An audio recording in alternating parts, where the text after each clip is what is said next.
ചന്ദ്രകളഭം ചാർത്തിയുറങ്ങും തീരം, ഇന്ദ്രധനുസിൻ തൂവൽ കൊഴിയും തീരം, ഈ മനോഹര തീരത്ത് തരുമോ ഇനിയൊരു ജന്മം കൂടി, എനിക്കിനിയൊരു ജന്മം കൂടി. ചന്ദ്രകളഭം ചാർത്തിയുറങ്ങും തീരം, ഇന്ദ്രധനുസിൻ തൂവൽ കൊഴിയും തീരം, ഈ മനോഹര തീരത്ത് തരുമോ ഇനിയൊരു ജന്മം കൂടി, എനിക്കിനിയൊരു ജന്മം കൂടി. വന്ദേ മാതരം, വന്ദേ മാതരം, ശുഭ്രജ്യോത്സ പുളകിതയാമിനി, ഫുല്ലകുസുമിത ധ്രുവദല ശോഭിനി. ഭാരവാഹികൾ, സഹപ്രവർത്തകർ, പ്രിയമുള്ളവർ, മാനവ സംസ്കൃതിയുടെ എല്ലാമായിരുന്ന, അതുപോലെ തന്നെ കേരളത്തിലെ കോൺഗ്രസിനും യൂത്ത് കോൺഗ്രസിനും കേരള വിദ്യാർത്ഥി യൂണിയനുമൊക്കെ എക്കാലവും കരുത്തായിരുന്ന PT നമ്മോടൊപ്പം ഇല്ല എന്ന യാഥാർത്ഥ്യത്തിലേക്ക് നമ്മൾ ഞെട്ടി ഉണർന്നിട്ട് 2 വർഷമായി. PT നമ്മോടൊപ്പം ഇല്ല എന്ന് PT-യുമായി അടുപ്പം പുലർത്തിയിരുന്നവർക്കും, അതുപോലെ കഴിഞ്ഞ 2 പതിറ്റാണ്ടുകാലം PT-യോടൊപ്പം മാനവ സംസ്കൃതിയുടെ സഹയാത്രികരായി സഞ്ചരിച്ച എല്ലാവർക്കും PT-യുടെ ആകസ്മികമായ വേർപാട് അത് ഉൾക്കൊള്ളുവാനോ അതുമായി പൊരുത്തപ്പെടുവാനോ 2 വർഷമായിട്ടും കഴിഞ്ഞിട്ടില്ല. PT രാഷ്ട്രീയത്തിൽ ആദർശോന്മുഖമായ നിലപാട് എക്കാലവും ഉയർത്തിപ്പിടിച്ചു. സാമൂഹിക തിന്മകൾക്കെതിരെ വിട്ടുവീഴ്ചയില്ലാത്ത പോരാട്ടത്തിന് നേതൃത്വം കൊടുത്തു. അതുപോലെ പരിസ്ഥിതിയെ സംരക്ഷിക്കുന്ന ഉറച്ച നിലപാടുകളിൽ ഒരിക്കലും വെള്ളം ചേർക്കാതെ അദ്ദേഹം നിലകൊണ്ടു. അങ്ങനെ വ്യത്യസ്തങ്ങളായ ഒരുപാട് നന്മകൾ, ഒരുപാട് പ്രത്യേകതകൾ അതൊരുമിച്ച് ഒരു മനുഷ്യനിൽ സമഞ്ജസമായി സമ്മേളിച്ച്, അങ്ങനെ PT-യെ പോലുള്ള ആളുകൾ രാഷ്ട്രീയ രംഗത്തും പൊതുരംഗത്തുമൊക്കെ നൂറ്റാണ്ടുകളോ സഹസ്രാബ്ദങ്ങളോ കൂടുമ്പോഴാണ് ജന്മം കൊള്ളുന്നത്. ആ പറഞ്ഞതിൽ എല്ലാമുണ്ട്.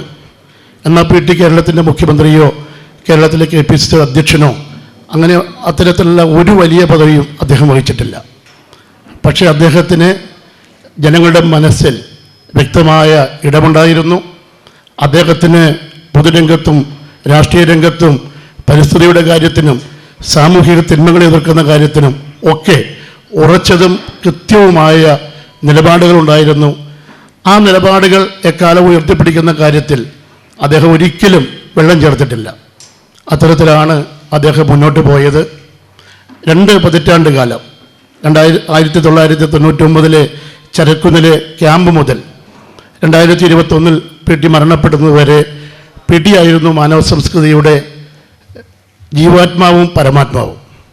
നമുക്ക് നമ്മുടെ ജനാധിപത്യ ചേരിയുമായി ബന്ധപ്പെട്ട് ഒട്ടനവധി സംഘടനകൾ, നമ്മുടെ വർഗ ബഹുജന സംഘടനകൾ എന്ന് പറയാൻ കഴിയുന്ന ഒട്ടനവധി സംഘടനകളുണ്ട്. പക്ഷെ അതിൽ നിന്നെല്ലാം വ്യത്യസ്തമായി ഒരു ചെറിയ സംഘടന, അത് PT തന്നെ രൂപവും ഭാവവും കൊടുത്ത് അതിൻ്റെ സഹയാത്രികനായി, ആ ചെറിയ സംഘടനയാണെങ്കിലും വലിയ ലക്ഷ്യമാണ് ആ സംഘടനയ്ക്ക് ഉണ്ടായിരുന്നത്. ആ ലക്ഷ്യം എന്ന് പറയുന്നത് നമുക്കറിയാം, കേരളത്തിലെ ഗ്രന്ഥശാല പ്രസ്ഥാനം, കേരളത്തിലെ കോൺഗ്രസിൻ്റെ മഹാരഥന്മാരായ നേതാക്കന്മാർ, പനമ്പള്ളി ഗോവിന്ദമേനോനും പറവൂട്ടിക്ക്, അതുപോലെ അങ്ങനെയുള്ള ആർ ശങ്കർ അടക്കമുള്ള കേരളത്തിൻ്റെ മഹാരഥന്മാരായ കോൺഗ്രസിൻ്റെ നേതാക്കന്മാർ ഗ്രന്ഥശാല കൗൺസിലിൻ്റെ കൂടി പ്രസിഡന്റുമാരായി അത്ര പ്രാധാന്യത്തോടു കൂടി നമ്മുടെ ദേശീയ പ്രസ്ഥാനത്തിൻ്റെ ഭാഗമായി രൂപം കൊണ്ട ഗ്രന്ഥശാലകൾ എന്ന് പറയുന്ന നമ്മുടെ നാടിൻ്റെ സാംസ്കാരിക കേന്ദ്രങ്ങൾ, ആ സാംസ്കാരിക കേന്ദ്രങ്ങൾ ഇന്ന് ജനാധിപത്യവുമില്ല, ഒന്നുമില്ലാത്ത അവസ്ഥയിൽ CPM അതിനെ പോഷക സംഘടന പോലെ കൊണ്ടു നടക്കുകയാണ്. അങ്ങനെ പോഷക സംഘടന പോലെ ഈ ഗ്രന്ഥശാല പ്രസ്ഥാനത്തെ അധികാരവും CPMൻ്റെ സംഘടനാബലവും ഉപയോഗിച്ച് കൊണ്ടു നടക്കുമ്പോൾ അവിടെ ഇന്ത്യൻ നാഷണൽ കോൺഗ്രസ് ഉയർത്തിപ്പിടിക്കുന്ന ജനാധിപത്യ മതേതര ചേരിയുടെ ഒരു പങ്ക് നമുക്ക് വേണം. ഒരു പങ്ക് നമുക്കുണ്ട് ന്യായമായും. BJPയുടെ സ്പേസ് നമുക്ക് കിട്ടില്ല, CPMൻ്റെ സ്പേസ് നമുക്ക് കിട്ടില്ല. പക്ഷേ ഇന്ത്യൻ നാഷണൽ കോൺഗ്രസ് ഉയർത്തിപ്പിടിക്കുന്ന മതേതര ജനാധിപത്യ നിലപാടിൻ്റെ ഒരു സ്പേസ് ആ ഗ്രന്ഥശാല പ്രസ്ഥാനത്തിനകത്ത് നമുക്ക് ആനുപാതികമായി ഇല്ല എന്നുള്ളത്, അതാണ് PTA മതിച്ചിരുന്ന വലിയ ഒരു ബുദ്ധിമുട്ട്. അപ്പോൾ അതിനകത്ത് നമുക്ക് അറിയാം CPMൻ്റെ സംഘടനാ പ്രവർത്തനവും CPMൻ്റെ ഫ്രാക്ഷൻ തീരുമാനിച്ച് നടപ്പാക്കി ഗ്രന്ഥശാല പ്രസ്ഥാനത്തെ മുന്നോട്ട് കൊണ്ടുപോവുകയും ചെയ്യുമ്പോൾ അവിടെ ഒന്നും എളുപ്പത്തിൽ ഒരു ചുക്കും ചെയ്യാൻ നമുക്ക് കഴിയില്ല എന്നറിഞ്ഞുകൊണ്ട് തന്നെ ഗ്രന്ഥശാല പ്രസ്ഥാനത്തോട് അടുപ്പിക്കാനും ഇന്ത്യൻ നാഷണൽ കോൺഗ്രസിൻ്റെ ജനാധിപത്യ മതേതര ചേരിയുടെ സ്പേസ് നമുക്കവിടെ ഇല്ല എന്നുള്ള കാര്യം നമ്മുടെ ആളുകളെ ബോധ്യപ്പെടുത്തുക എന്ന ഒരു വലിയ ലക്ഷ്യമാണ് മാനവ സംസ്കൃതിയിലൂടെ അദ്ദേഹം, ആ ലക്ഷ്യത്തിനാണ്, അതിനുവേണ്ടിയാണ് അദ്ദേഹം നിലകൊണ്ടതും മാനവ സംസ്കൃതിയുടെ നേതൃസ്ഥാനത്ത് പ്രവർത്തിച്ചതും. അദ്ദേഹം മരണപ്പെടുന്നത് വരെ അതിൻ്റെ നേതൃസ്ഥാനത്തുണ്ടായിരുന്നു. അതിന് ചെറുതും വലുതുമായി സംസ്ഥാനത്തുടനീളം അദ്ദേഹം അതിനുവേണ്ടി സഞ്ചരിക്കുകയും പ്രവർത്തിക്കുകയും എല്ലാം ചെയ്തു. മാനവ സംസ്കൃതിയിൽപ്പെട്ട ആളുകൾക്ക് അദ്ദേഹം ജ്യേഷ്ഠ സഹോദരനും ഊർജവും വഴികാട്ടിയും മാർഗദർശിയും എല്ലാമായിരുന്നു. അപ്പോൾ അദ്ദേഹത്തിൻ്റെ ആകസ്മികമായ വേർപാട്, എല്ലാ കാര്യത്തിലും കൃത്യമായ നിലപാട് സുവ്യക്തമായി ഉയർത്തിപ്പിടിച്ച് മരണശേഷമുള്ള തൻ്റെ കാര്യങ്ങളിൽ പോലും എങ്ങനെ വേണം എന്ന് തീരുമാനിച്ചുറപ്പിച്ച് അത് നടപ്പാക്കാനുള്ള നടപടി സ്വീകരിച്ചു. ഇവിടെ കഴിഞ്ഞ വർഷം നടന്ന അനുസ്മരണത്തിൽ ബഹുമാനപ്പെട്ട പ്രതിപക്ഷ നേതാവ് ശ്രീ VD സതീശൻ അവർ പറഞ്ഞതുപോലെ വയലാറിൻ്റെയും ദേവരാജൻ മാഷിൻ്റെയും ആ പാട്ട് അവർക്ക് നഷ്ടപ്പെടുന്ന രീതിയിൽ അതിനെ കുറച്ചുകൂടി അനശ്വരമാക്കിയാണ് PT കടന്നുപോയത്. അങ്ങനെ കടന്നുപോയ PT അങ്ങനെ കടന്നുപോയി എന്ന് നമുക്ക് വിശ്വസിക്കാൻ കഴിയുന്നില്ല. ഞാൻ PT പാവന സ്മരണയ്ക്ക് മുന്നിൽ ശിരസ് നമിച്ചുകൊണ്ട് എൻ്റെ കടമയിലേക്ക് കിടക്കുകയാണ്. ഇവിടെ 2022 PT പേരിലുള്ള പ്രഥമ പുരസ്കാരമാണ് ഡോക്ടർ മാധവ ഗാഡ്ഗിലിന് നമ്മളിവിടെ നൽകുന്നത്. മാധവ ഗാഡ്ഗിൽ അദ്ദേഹത്തിന് സഞ്ചരിക്കാനോ എത്താനോ കഴിയാത്ത ആരോഗ്യാവസ്ഥയാണ് ഉള്ളത്. അപ്പോൾ അതിന് പകരം അദ്ദേഹത്തിൻ്റെ പ്രതിനിധിയായി ബഹുമാനപ്പെട്ട ശ്രീ വിനോദ് പയ്യടയാണ് ഇവിടെ ഈ PT പ്രഥമ പുരസ്കാരം ഏറ്റുവാങ്ങുന്നത്. ഗാന്ധി ശില്പവും 1,00,000 രൂപയുമാണ് ആ പ്രഥമ പുരസ്കാരം. അത് പ്രതിപക്ഷ നേതാവാണ് അത് കൈമാറുന്നത്. അതിവിടെ ഏറ്റുവാങ്ങുന്നത് ബഹുമാനപ്പെട്ട ശ്രീ വിനോദ് പയ്യടയാണ്. ശ്രീ വിനോദ് പയ്യടയുടെ ഒരു പുസ്തകത്തിൻ്റെ പ്രകാശനം കൂടി ഇവിടെ നടത്തുന്നുണ്ട്. പശ്ചിമഘട്ടം ഒരു പ്രമേയകഥ എന്ന മാധവ് ഗാഡ്ഗിലിൻ്റെ ആ പുസ്തകം മലയാളത്തിലേക്ക് പരിഭാഷപ്പെടുത്തിയത് ശ്രീ വിനോദ് പയ്യടയാണ്. അതിൻ്റെ 2ാമത്തെ പതിപ്പിൻ്റെ പ്രകാശനം ബഹുമാനപ്പെട്ട പ്രതിപക്ഷ നേതാവ് ശ്രീ VD സതീശൻ അവർ ബഹുമാനപ്പെട്ട ശ്രീമതി ഉമാ തോമസ് MLAക്ക് കൈമാറി ആ പുസ്തകത്തിൻ്റെ പ്രകാശനം കൂടി നടത്തും. 2023 PT പുരസ്കാരം 2 പേർക്കായിട്ട് ആണ് നൽകിയിട്ടുള്ളത്. ആ 2 പേര്, ഒന്ന് തിരുവനന്തപുരം ലോ കോളേജിലെ ചെയർപേഴ്സൺ അപർണ K. പ്രസന്നനും അതുപോലെ നമ്മുടെ നഷ്ടപ്പെട്ട ക്യാമ്പസുകളുടെ ആ ജനാധിപത്യ സർഗചൈതന്യം അത് വീണ്ടെടുക്കാനുള്ള പരിശ്രമത്തിലൂടെ നമ്മുടെയൊക്കെ ജനാധിപത്യ മനസ്സിനെ ത്രസിപ്പിച്ച് കേരളത്തിൻ്റെ മുഴുവൻ വാർത്തകളിൽ ഇടം നേടിയ തൃശ്ശൂർ കേരളവർമ്മ കോളേജിലെ ശ്രീ S. ശ്രീകുട്ടനും 2 പേർക്കുമായിട്ട് അത് നൽകുകയാണ്. അവിടെ ഈ 3 അവാർഡും ഇങ്ങനെ കൊടുക്കുമ്പോൾ PT ആത്മാവ് ഉറപ്പായിട്ടും സന്തോഷിക്കും എന്ന് നമുക്കെല്ലാവർക്കും ഉറപ്പാണ്. PT ഉയർത്തിപ്പിടിച്ച പരിസ്ഥിതിയുടെ രാഷ്ട്രീയത്തോട് PTയേക്കാൾ ഒരു പടി ഞാൻ ഡോക്ടർ മാധവ് ഗാഡ്ഗിലിനെ കുറിച്ച് പറയാൻ ആളല്ലാത്തതുകൊണ്ട് ഞാൻ പറയുന്നില്ല. പക്ഷേ ഒരു പടി കൂടി മുന്നിൽ പരിസ്ഥിതിയെയും പശ്ചിമഘട്ടത്തെയും ഒക്കെ പ്രണയിച്ച, അപ്പോൾ ഒരു പുസ്തകത്തിൽ എഴുതിയിട്ടുള്ളത് ആദ്യ പ്രണയമൊക്കെ മിക്കവാറും പരാജയപ്പെടും, പക്ഷേ ആദ്യ പ്രണയം തുടങ്ങി ജീവിതാവസാനം വരെ ആ പശ്ചിമഘട്ടത്തിൻ്റെ സഹ്യാദ്രി എന്നാണ് അദ്ദേഹം പറയുന്നത്, പശ്ചിമഘട്ടം എന്ന് അദ്ദേഹം പറയില്ല. അത് ഒരു വികാരം പോലെ അദ്ദേഹത്തിൻ്റെ ജീവിതത്തെ സ്വാധീനിച്ച് ഒന്നാം സ്ഥാനത്ത് പഠിക്കാൻ ഒക്കെ വന്ന് എഞ്ചിനീയറോ ഡോക്ടറോ സിവിൽ സർവീസിനോ ഒക്കെ പോകാൻ കഴിയുന്ന അദ്ദേഹം പരിസ്ഥിതിയെ പ്രണയിച്ച് അദ്ദേഹം ഒരു പരിസ്ഥിതി ശാസ്ത്രജ്ഞനായിട്ടാണ് അറിയപ്പെടുന്നത്. അപ്പോൾ അദ്ദേഹത്തിന് ഈ അവാർഡ് കൊടുക്കുമ്പോൾ പി.ടി. സന്തോഷിക്കും. പി.ടി. മരണം വരെ സമരശേഷി ഉള്ള അല്ലെങ്കിൽ സമരോത്സുകനായ ഒരു പോരാളിയായിരുന്നു. അങ്ങനെ പോരാളിയായിരുന്ന KSUവിനും യൂത്ത് കോൺഗ്രസിനും കേരളത്തിലെ വിദ്യാർത്ഥി യുവജന പ്രസ്ഥാനത്തിനും ഒക്കെ മരണം വരെ നിലകൊണ്ട, വിട്ടുവീഴ്ചയില്ലാതെ നിലകൊണ്ട ആ പി.ടി. ഇവർക്ക് രണ്ടുപേർക്ക് ഈ അവാർഡ് കൊടുക്കുമ്പോൾ അതിലും പി.ടി. സന്തോഷിക്കും. പി.ടി. ഉയർത്തിപ്പിടിച്ച നിലപാടുകളെ സാർത്ഥകമാകുന്ന തരത്തിൽ ഈ രണ്ടാമത്തെ അവാർഡ് 22ലെ അവാർഡ് 23ലെ അവാർഡ് അത് പകർത്തു നൽകുമ്പോൾ അവിടെ ഒരു ജെൻഡർ ഈക്വാളിറ്റി കൂടി നിലനിർത്തിക്കൊണ്ടാണ് അത് ചെയ്യുന്നത്. അപ്പോൾ അത് വാങ്ങാനെത്തിയിട്ടുള്ള നമ്മുടെ പ്രിയപ്പെട്ട നമ്മുടെ ക്ഷണം സ്വീകരിച്ചെത്തിയിട്ടുള്ള അപർണ കെ പ്രസന്നനും അതുപോലെ S.C. കുട്ടനെയും സ്നേഹാദരപൂർവ്വം സ്വാഗതം ചെയ്യുന്നു. ഞങ്ങൾ കേന്ദ്രീകരിക്കുന്നത് വായനശാലകളെയാണ്. ഞങ്ങളുടെ മുഴുവൻ പ്രവർത്തനങ്ങളും വായനശാലകളിലാണ്. ആ ക്യാൻവാസിൻ്റെ പുറത്തേക്ക് ഞങ്ങളുടെ യാതൊരു പ്രവർത്തനങ്ങളുമില്ല. പരിസ്ഥിതിയുടെ രാഷ്ട്രീയമാണെങ്കിലും തീവ്ര മതേതരത്വ നിലപാടാണെങ്കിലും തീവ്ര ജനാധിപത്യ നിലപാടാണെങ്കിലും ഞങ്ങൾ കേന്ദ്രീകരിക്കുന്നത് വായനശാലകളിലാണ് എന്നൊരു ഓർമ്മപ്പെടുത്തലാണ് ഇന്നത്തെ ദിവസം ഞങ്ങൾക്ക് നൽകാനുള്ളത്. അതുകൊണ്ട് തന്നെ നമ്മുടെ പാർട്ടിയുടെ മറ്റ് സംഘടനാ സംവിധാനങ്ങളിൽ നിന്നൊക്കെ വ്യത്യസ്തമായി എല്ലാറ്റിലും എല്ലാ സ്ഥലത്തും ഓടിച്ചെല്ലുക എന്നുള്ളതല്ല.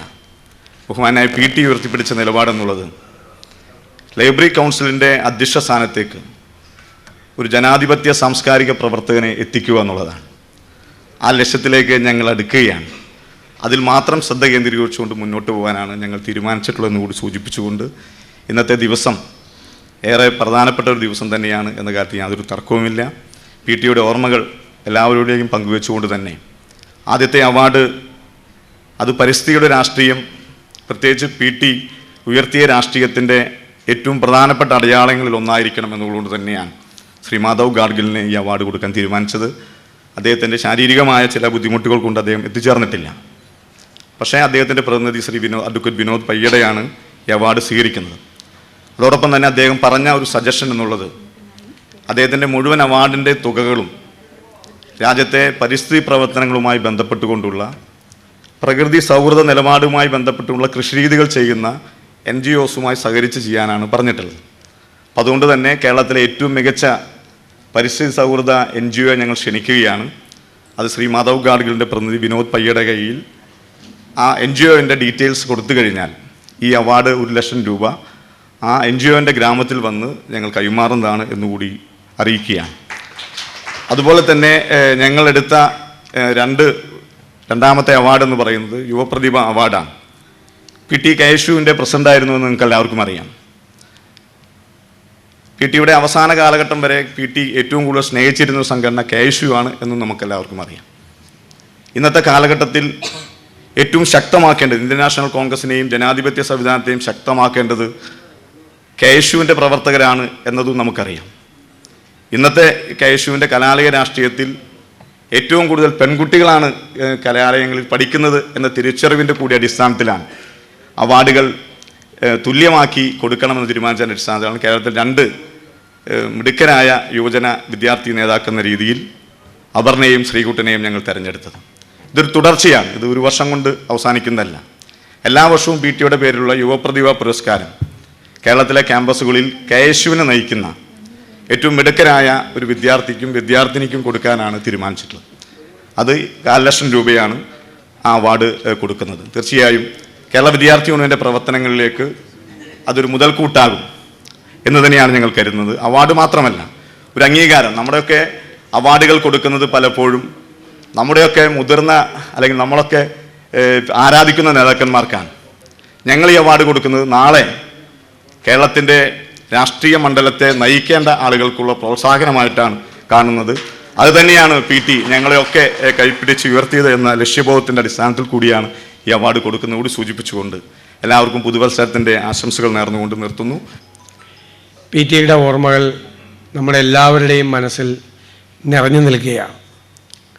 PT-യെ ഒരു പ്രാവശ്യം പരിചയപ്പെട്ടവർക്കും ഒരു പ്രാവശ്യമെങ്കിലും അദ്ദേഹവുമായിട്ട് സംസാരിച്ചവർക്കും അവരുടെ ആരുടെയും മനസ്സിൽ നിന്ന് PT-യുടെ പേരും മായ്ച്ചു കളയാൻ പറ്റില്ല. ഞങ്ങൾക്ക് എല്ലാവർക്കും, ഇവിടെ ഇരിക്കുന്ന എല്ലാവർക്കും തന്നെ ദീർഘകാലത്തെ സഹോദര ബന്ധമാണ് PT-യുമായിട്ടുള്ളത്. ഞാൻ KSU യൂണിറ്റ് പ്രസിഡൻ്റായിരിക്കുമ്പോൾ SH കോളേജിൽ PT KSUവിൻ്റെ സംസ്ഥാന പ്രസിഡൻ്റായിരുന്നു. ഞങ്ങളെല്ലാം PT-യെ മാതൃകയാക്കിയിട്ടാണ് അന്നത്തെ KSU പ്രവർത്തനം നടത്തിയിരുന്നത്.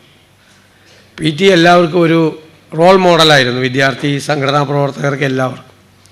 രാഷ്ട്രീയവും അഗ്രസീവായിട്ടുള്ള രാഷ്ട്രീയവും സാഹിത്യവും വായനയും എഴുത്തും എല്ലാം. അന്ന് അദ്ദേഹം കലാശാലയിലെ എഡിറ്റോറിയലൊക്കെ എഴുതുന്നത് ആ വാചകങ്ങളൊക്കെ എൻ്റെ മനസ്സിൽ ഇപ്പോഴും ഓർമ്മയുണ്ട്. KSUവിൻ്റെ മുഖപത്രമായ കലാശാലയിൽ എഴുതുന്ന മുഖപ്രസംഗത്തിലെ വരികൾ പോലും എനിക്ക് കൃത്യമായിട്ട് ഓർമ്മയുണ്ട്. അദ്ദേഹം നല്ല വായനക്കാരനായിരുന്നു. അങ്ങനെയാണ് ആ വായനയോടുള്ള സ്നേഹമാണ് അദ്ദേഹത്തെ ഈ ഗ്രന്ഥശാല പ്രസ്ഥാനം നടക്കുന്ന തെറ്റുകളെ ചൂണ്ടിക്കാണിക്കാനും ആ പ്രസ്ഥാനത്തിൽ ഒരു ജനാധിപത്യം കൊണ്ടുവരണം എന്നുള്ള ആഗ്രഹത്തിലേക്കൊക്കെ അദ്ദേഹത്തെ നയിച്ചത്. ഞാൻ തുടക്കവും PT-യിൽ നിന്നാണ് തുടങ്ങുന്നത്. PT-യുടെ അവസാന കാലത്തും ഏറ്റവും കൂടുതൽ അടുത്ത ബന്ധം പുലർത്തിയിരുന്ന ഒരാളായിരുന്നു ഞാൻ അദ്ദേഹവുമായിട്ട്. ഞങ്ങൾ തമ്മിലൊക്കെ അഭിപ്രായ വ്യത്യാസങ്ങളൊക്കെ ഒരുപാട് കാലത്ത് ഉണ്ടായിട്ടുണ്ട് പല കാര്യങ്ങളിലൊക്കെ. പക്ഷെ അതൊന്നും വ്യക്തിപരമായ ബന്ധത്തെയോ സൗഹൃദത്തെയോ ഒന്നും ഒരിക്കലും ഒരു തരത്തിലും ബാധിച്ചിട്ടില്ല. എല്ലാവരുമായിട്ടും PT-ക്ക് അതുപോലെ തന്നെ ഇണക്കവും പിണക്കവും ഒക്കെ എല്ലാവരുമായിട്ടും ഉണ്ടായിരുന്നു. PT അങ്ങനെ ഇണങ്ങുകയും പിണങ്ങുകയും സ്നേഹിക്കുകയും ആഴത്തിൽ ബന്ധപ്പെടുകയും ഒക്കെ ചെയ്യുന്ന ഒരാളാണ്. എല്ലാ ബന്ധങ്ങളെയും നിലനിർത്താൻ ശ്രമിക്കുകയും ചെയ്തിരുന്ന ഒരാളായിരുന്നു. PT KSU പ്രസിഡൻ്റായിരുന്നപ്പോൾ യൂണിറ്റ് പ്രസിഡന്റ് മാത്രമായിരുന്ന ഞാൻ PT അംഗമായ കോൺഗ്രസ് ലെജിസ്ലേറ്റീവ് പാർലമെൻ്ററി പാർട്ടിയിലെ ലീഡറായി ഞാൻ വന്നപ്പോഴും ഞാൻ ആ സ്ഥാനം ഏറ്റെടുത്തുകൊണ്ട് CLP-യിൽ ആ കാര്യം പറഞ്ഞപ്പോൾ PT എന്നെ സ്നേഹത്തോടെ ചേർത്ത് നിർത്തുകയാണ് ചെയ്തത്. CLP ലീഡർ എന്നുള്ള നിലയിൽ ഞാൻ എൻ്റെ ചുമതല ഏറ്റെടുത്തപ്പോൾ എനിക്ക് നിയമസഭയ്ക്കകത്ത് ഏറ്റവും വലിയ പിന്തുണ നൽകിയത് PT ആയിരുന്നു. ഞാൻ എപ്പോഴും പറയും, അടുത്തത് PT-യുടെ പ്രസംഗമാണെന്ന് ഞാൻ എല്ലാവരും അറിയിക്കും. അപ്പോൾ എല്ലാവരും ക്യാൻറ്റീനിലിരിക്കുന്നവരും എല്ലാവരും അസംബ്ലിയിലേക്ക് തിരിച്ചു വരും. അപ്പം ഞങ്ങളെല്ലാം അങ്ങോട്ടും ഇങ്ങോട്ടും, റോജിയൊക്കെ ഇവിടെ ഇരിക്കുന്നുണ്ട്, വിനോദുണ്ട്, ഞങ്ങളെല്ലാം അങ്ങോട്ടും ഇങ്ങോട്ടും നോക്കി ചിരിക്കും. ബാബുചേട്ടൻ അറിയാം, ബാബുചേട്ടൻ്റെ തൊട്ടടുത്താണ് PT ഇരുന്നിരുന്നത്. PT പ്രസംഗിക്കാൻ എഴുന്നേറ്റാൽ പിന്നെ ഒരു 2 മണിക്കൂറെങ്കിലും ആ ബഹളം നിയമസഭയിൽ ഉണ്ടാകും, അതിൻ്റെ അലയൊലികൾ നിയമസഭയിലുണ്ടാകും. അത്ര അഗ്രസീവായിട്ടാണ് അദ്ദേഹം രാഷ്ട്രീയവും മറ്റു കാര്യങ്ങളും എല്ലാം സംസാരിച്ചിരുന്നത്. PT നമുക്കെല്ലാം വഴികാട്ടിയും നമ്മുടെ സ്നേഹവും നമ്മുടെ ഓർമ്മകളിൽ എന്നും നിറഞ്ഞു നിൽക്കുന്ന സൗഹൃദവും എല്ലാമായിരുന്നു. എങ്ങനെയൊക്കെ വിശേഷിപ്പിക്കണമെന്ന് എനിക്കറിയില്ല. PT-യുടെ പരിസ്ഥിതി നിലപാടുകൾ അതും വളരെ ശ്രദ്ധയാകർഷിച്ചതാണ്. ഒരുപക്ഷെ അദ്ദേഹം MP ആയിരുന്നു. ആ സിറ്റിംഗ് MPക്ക് രണ്ടാമത് മത്സരിക്കാൻ കഴിയാത്ത ഒരു സ്ഥിതിയിലേക്ക് കാര്യങ്ങൾ എത്തിച്ചത് PT-യുടെ ഉറച്ച കാർക്കശ്യം നിറഞ്ഞ നിലപാടായിരുന്നു. ഞാൻ ലോട്ടറി വിവാദവുമായി ബന്ധപ്പെട്ട് ലോട്ടറി വിവാദത്തിൽ ഒരുപാട് വിഷയങ്ങളുമായി നിൽക്കുമ്പോൾ അന്ന് PT MP ആണ് ഡൽഹിയിൽ. ഞങ്ങൾക്ക് ഇവിടെ നിന്ന് എനിക്ക് ഏറ്റവും വലിയ പിന്തുണ ഡൽഹിയിൽ നൽകിയിരുന്നത് PT ആണ്. ഞാൻ ഇവിടെ നിന്നൊരു കാര്യം പറയുമ്പോൾ അദ്ദേഹം ഡൽഹിയിൽ പത്രസമ്മേളനം നടത്തി അതിനെ പിന്തുണയ്ക്കുകയും ഡൽഹിയിലെ കോൺഗ്രസ് നേതാക്കന്മാരോട് ഈ ഇതര സംസ്ഥാന ലോട്ടറികളുടെ അപകടത്തെക്കുറിച്ച് ബോധ്യപ്പെടുത്തുകയും ഹോം മിനിസ്ട്രിയിലൊക്കെ പോയി ഉദ്യോഗസ്ഥന്മാരുമായി തർക്കിക്കുകയൊക്കെ ചെയ്തിരുന്ന ആളാണ് PT. അതുപോലെ തന്നെ ഈ ഗാർഗിൽ പ്രശ്നവുമായി PT ഇറങ്ങുമ്പോൾ ഞങ്ങളെല്ലാവരും ഒരു ടീമായിട്ട് ഗാർഗിലിനും പിന്തുണയുമായി അപ്പുറത്തുണ്ട്. അപ്പോൾ PT-യും ഗാർഗിലും തമ്മിലുള്ള ബന്ധം PT-യുടെ രാഷ്ട്രീയ ഗതിവിഗതികളെ പോലും മാറ്റിമറിച്ച ഒന്നാണ് ഗാർഗിൽ റിപ്പോർട്ട്. ഗാർഗിൽ റിപ്പോർട്ട് കേരളത്തിലെ അല്ലെങ്കിൽ രാജ്യത്തെ ഏക രാഷ്ട്രീയ പ്രവർത്തകൻ്റെ ജീവിതത്തെ തന്നെയാണ് ഒരുപാട് മാറ്റിമറിച്ചത് എന്ന കാര്യത്തിൽ സംശയമില്ല. മാധവ് ഗാഡ്ഗിലിനെ PT തോമസിൻ്റെ പേരിലുള്ള പുരസ്കാരം കൊടുക്കാൻ തീരുമാനിച്ചതിനെ അനിലക്കരെയും സഹപ്രവർത്തകരെയും ഞാൻ പ്രത്യേകമായി അഭിനന്ദിക്കുന്നു. PT-യുടെ പേരിലുള്ളൊരു പുരസ്കാരം കൊടുക്കേണ്ടത് അദ്ദേഹത്തിന് തന്നെയാണ്. ഒരുപാട് തെറ്റിദ്ധരിക്കപ്പെട്ട ഒരാളാണ് മാധവ് ഗാഡ്ഗിൽ. അദ്ദേഹം ഒരു കാലത്ത് കേരളത്തിൽ അറിയപ്പെട്ടിരുന്നത് കർഷകരുടെ ശത്രുവായിട്ടാണ്, കൃഷിക്കാരുടെ ശത്രുവായിട്ടാണ്. അദ്ദേഹം ഒരിക്കലും കൃഷിക്കാരുടെ ശത്രു ആയിരുന്നില്ല. ഇപ്പം എല്ലാവർക്കും ബോധ്യപ്പെട്ടു തുടങ്ങി. ഇപ്പോൾ വന്യജീവി മനുഷ്യനും വന്യജീവികളും തമ്മിലുള്ള കോൺഫ്ലിക്റ്റ്, ഹ്യൂമൻ ആനിമൽ കോൺഫ്ലിക്റ്റുമായി ബന്ധപ്പെട്ട വിഷയങ്ങൾ വരുമ്പോൾ അദ്ദേഹം ആരുടെ കൂടെയാണ്? ഗാഡ്ഗിൽ കർഷകരുടെ കൂടെയാണ്. കർഷകരുടെ, നമ്മുടെ വനങ്ങളിൽ മൃഗങ്ങൾ പെരുകുന്നതും കർഷകരുടെ ജീവിതത്തിലേക്ക് അത് കടന്നു ചെല്ലുന്നതും അവരുടെ കാർഷിക വിളകൾ നശിപ്പിക്കുന്നതും അവരുടെ ഉപജീവന മാർഗം ഇല്ലാതാക്കുന്നതും ഏറ്റവും ഗൗരവമായി പഠിച്ചിട്ടാണ് മാധവ് ഗാഡ്ഗിൽ പറഞ്ഞത്. അതായത് മൃഗങ്ങൾക്ക് നിയന്ത്രണം ഏർപ്പെടണം. വിദേശ രാജ്യങ്ങളിൽ, വികസിത രാജ്യങ്ങളിൽ വന്യമൃഗങ്ങൾക്ക് നിയന്ത്രണം, അതിൻ്റെ എണ്ണം നിയന്ത്രിക്കാൻ വേണ്ടിയിട്ടുള്ള നടപടികൾ സ്വീകരിക്കണം. വൈൽഡ് ലൈഫ് ആക്ട് അമെൻഡ് ചെയ്യണം എന്ന് ആദ്യം പറഞ്ഞത് മാധവ് ഗാഡ്ഗിലാണ്. കർഷക സ്നേഹമാണ് അദ്ദേഹത്തെ കൊണ്ട് അത് പറയിപ്പിച്ചത്. അതൊരുപാട് തരത്തിലത് വ്യാഖ്യാനിക്കപ്പെട്ടു. അദ്ദേഹം പറഞ്ഞത് അതാത് പ്രദേശത്തുള്ള ആളുകളാണ് ഈ നമ്മുടെ പരിസ്ഥിതിയെ സംരക്ഷിക്കേണ്ടത്, വനത്തിനെ സംരക്ഷിക്കേണ്ടതെന്നാണ്. അദ്ദേഹം ഗ്രാമസഭകൾക്കാണ് ഏറ്റവും കൂടുതൽ ഇമ്പോർട്ടൻസ് കൊടുത്തത്. ഗ്രാമസഭകൾ കൂടിയാണ്, അതാത് പ്രദേശത്ത് ജീവിക്കുന്ന ആളുകളാണ് പ്രകൃതിയുടെ സംരക്ഷണത്തിന് വേണ്ടി ഏറ്റവും കൂടുതൽ നിലപാടെടുക്കേണ്ടത്. അവരാണ് തീരുമാനിക്കേണ്ടത് അവിടെ എങ്ങനെ പരിസ്ഥിതി സംരക്ഷിക്കപ്പെടണം, അവിടെ എങ്ങനെ വനം സംരക്ഷിക്കപ്പെടണം.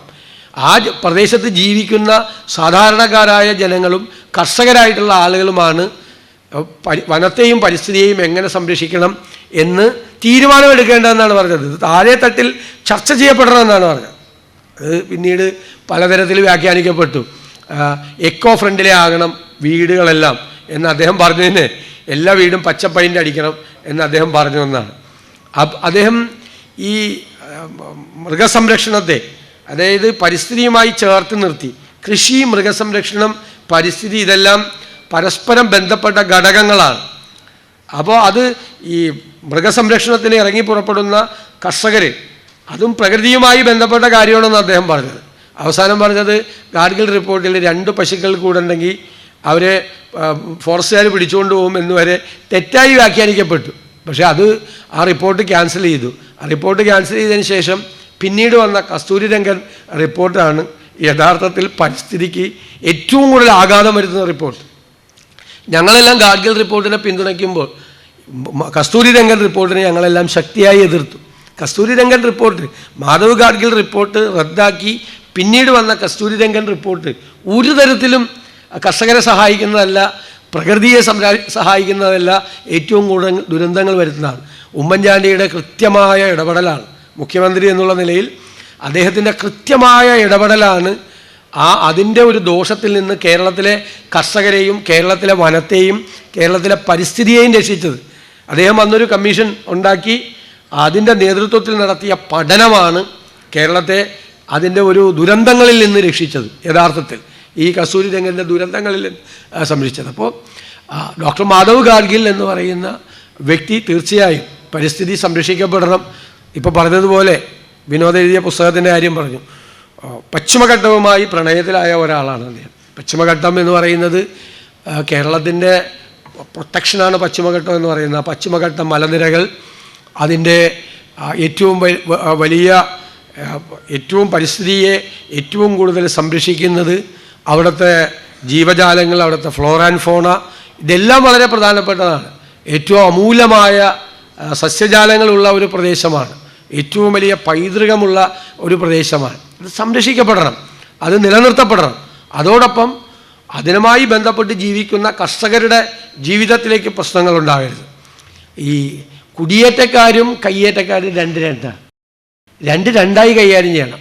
കുടിയേറ്റക്കാർ പരിസ്ഥിതിയുടെ ശത്രുക്കളൊന്നുമല്ല, കൃഷിക്കാർ പരിസ്ഥിതിയുടെ ശത്രുക്കളുമല്ല. കൃഷിക്കാരാണ് പരിസ്ഥിതിയെ നിലനിർത്തുന്നത്. കൃഷി പരിസ്ഥിതിയെ നിലനിർത്തുന്ന ഏറ്റവും വലിയൊരു സംരംഭമാണ്. നമ്മുടെ നാട്ടിലെ ഒരുപാട് തെറ്റിദ്ധാരണകളാണ് നമ്മുടെ നാട്ടിലുണ്ടായിരിക്കുന്നത്.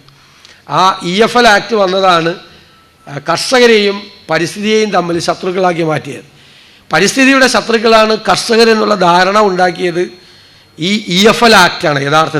യഥാർത്ഥത്തിൽ കർഷകർ പരിസ്ഥിതിയുടെ ശത്രുക്കളല്ല. കർഷകരാണ് പരിസ്ഥിതിയെ എക്കാലത്തും നിലനിർത്തിയിരുന്നത്.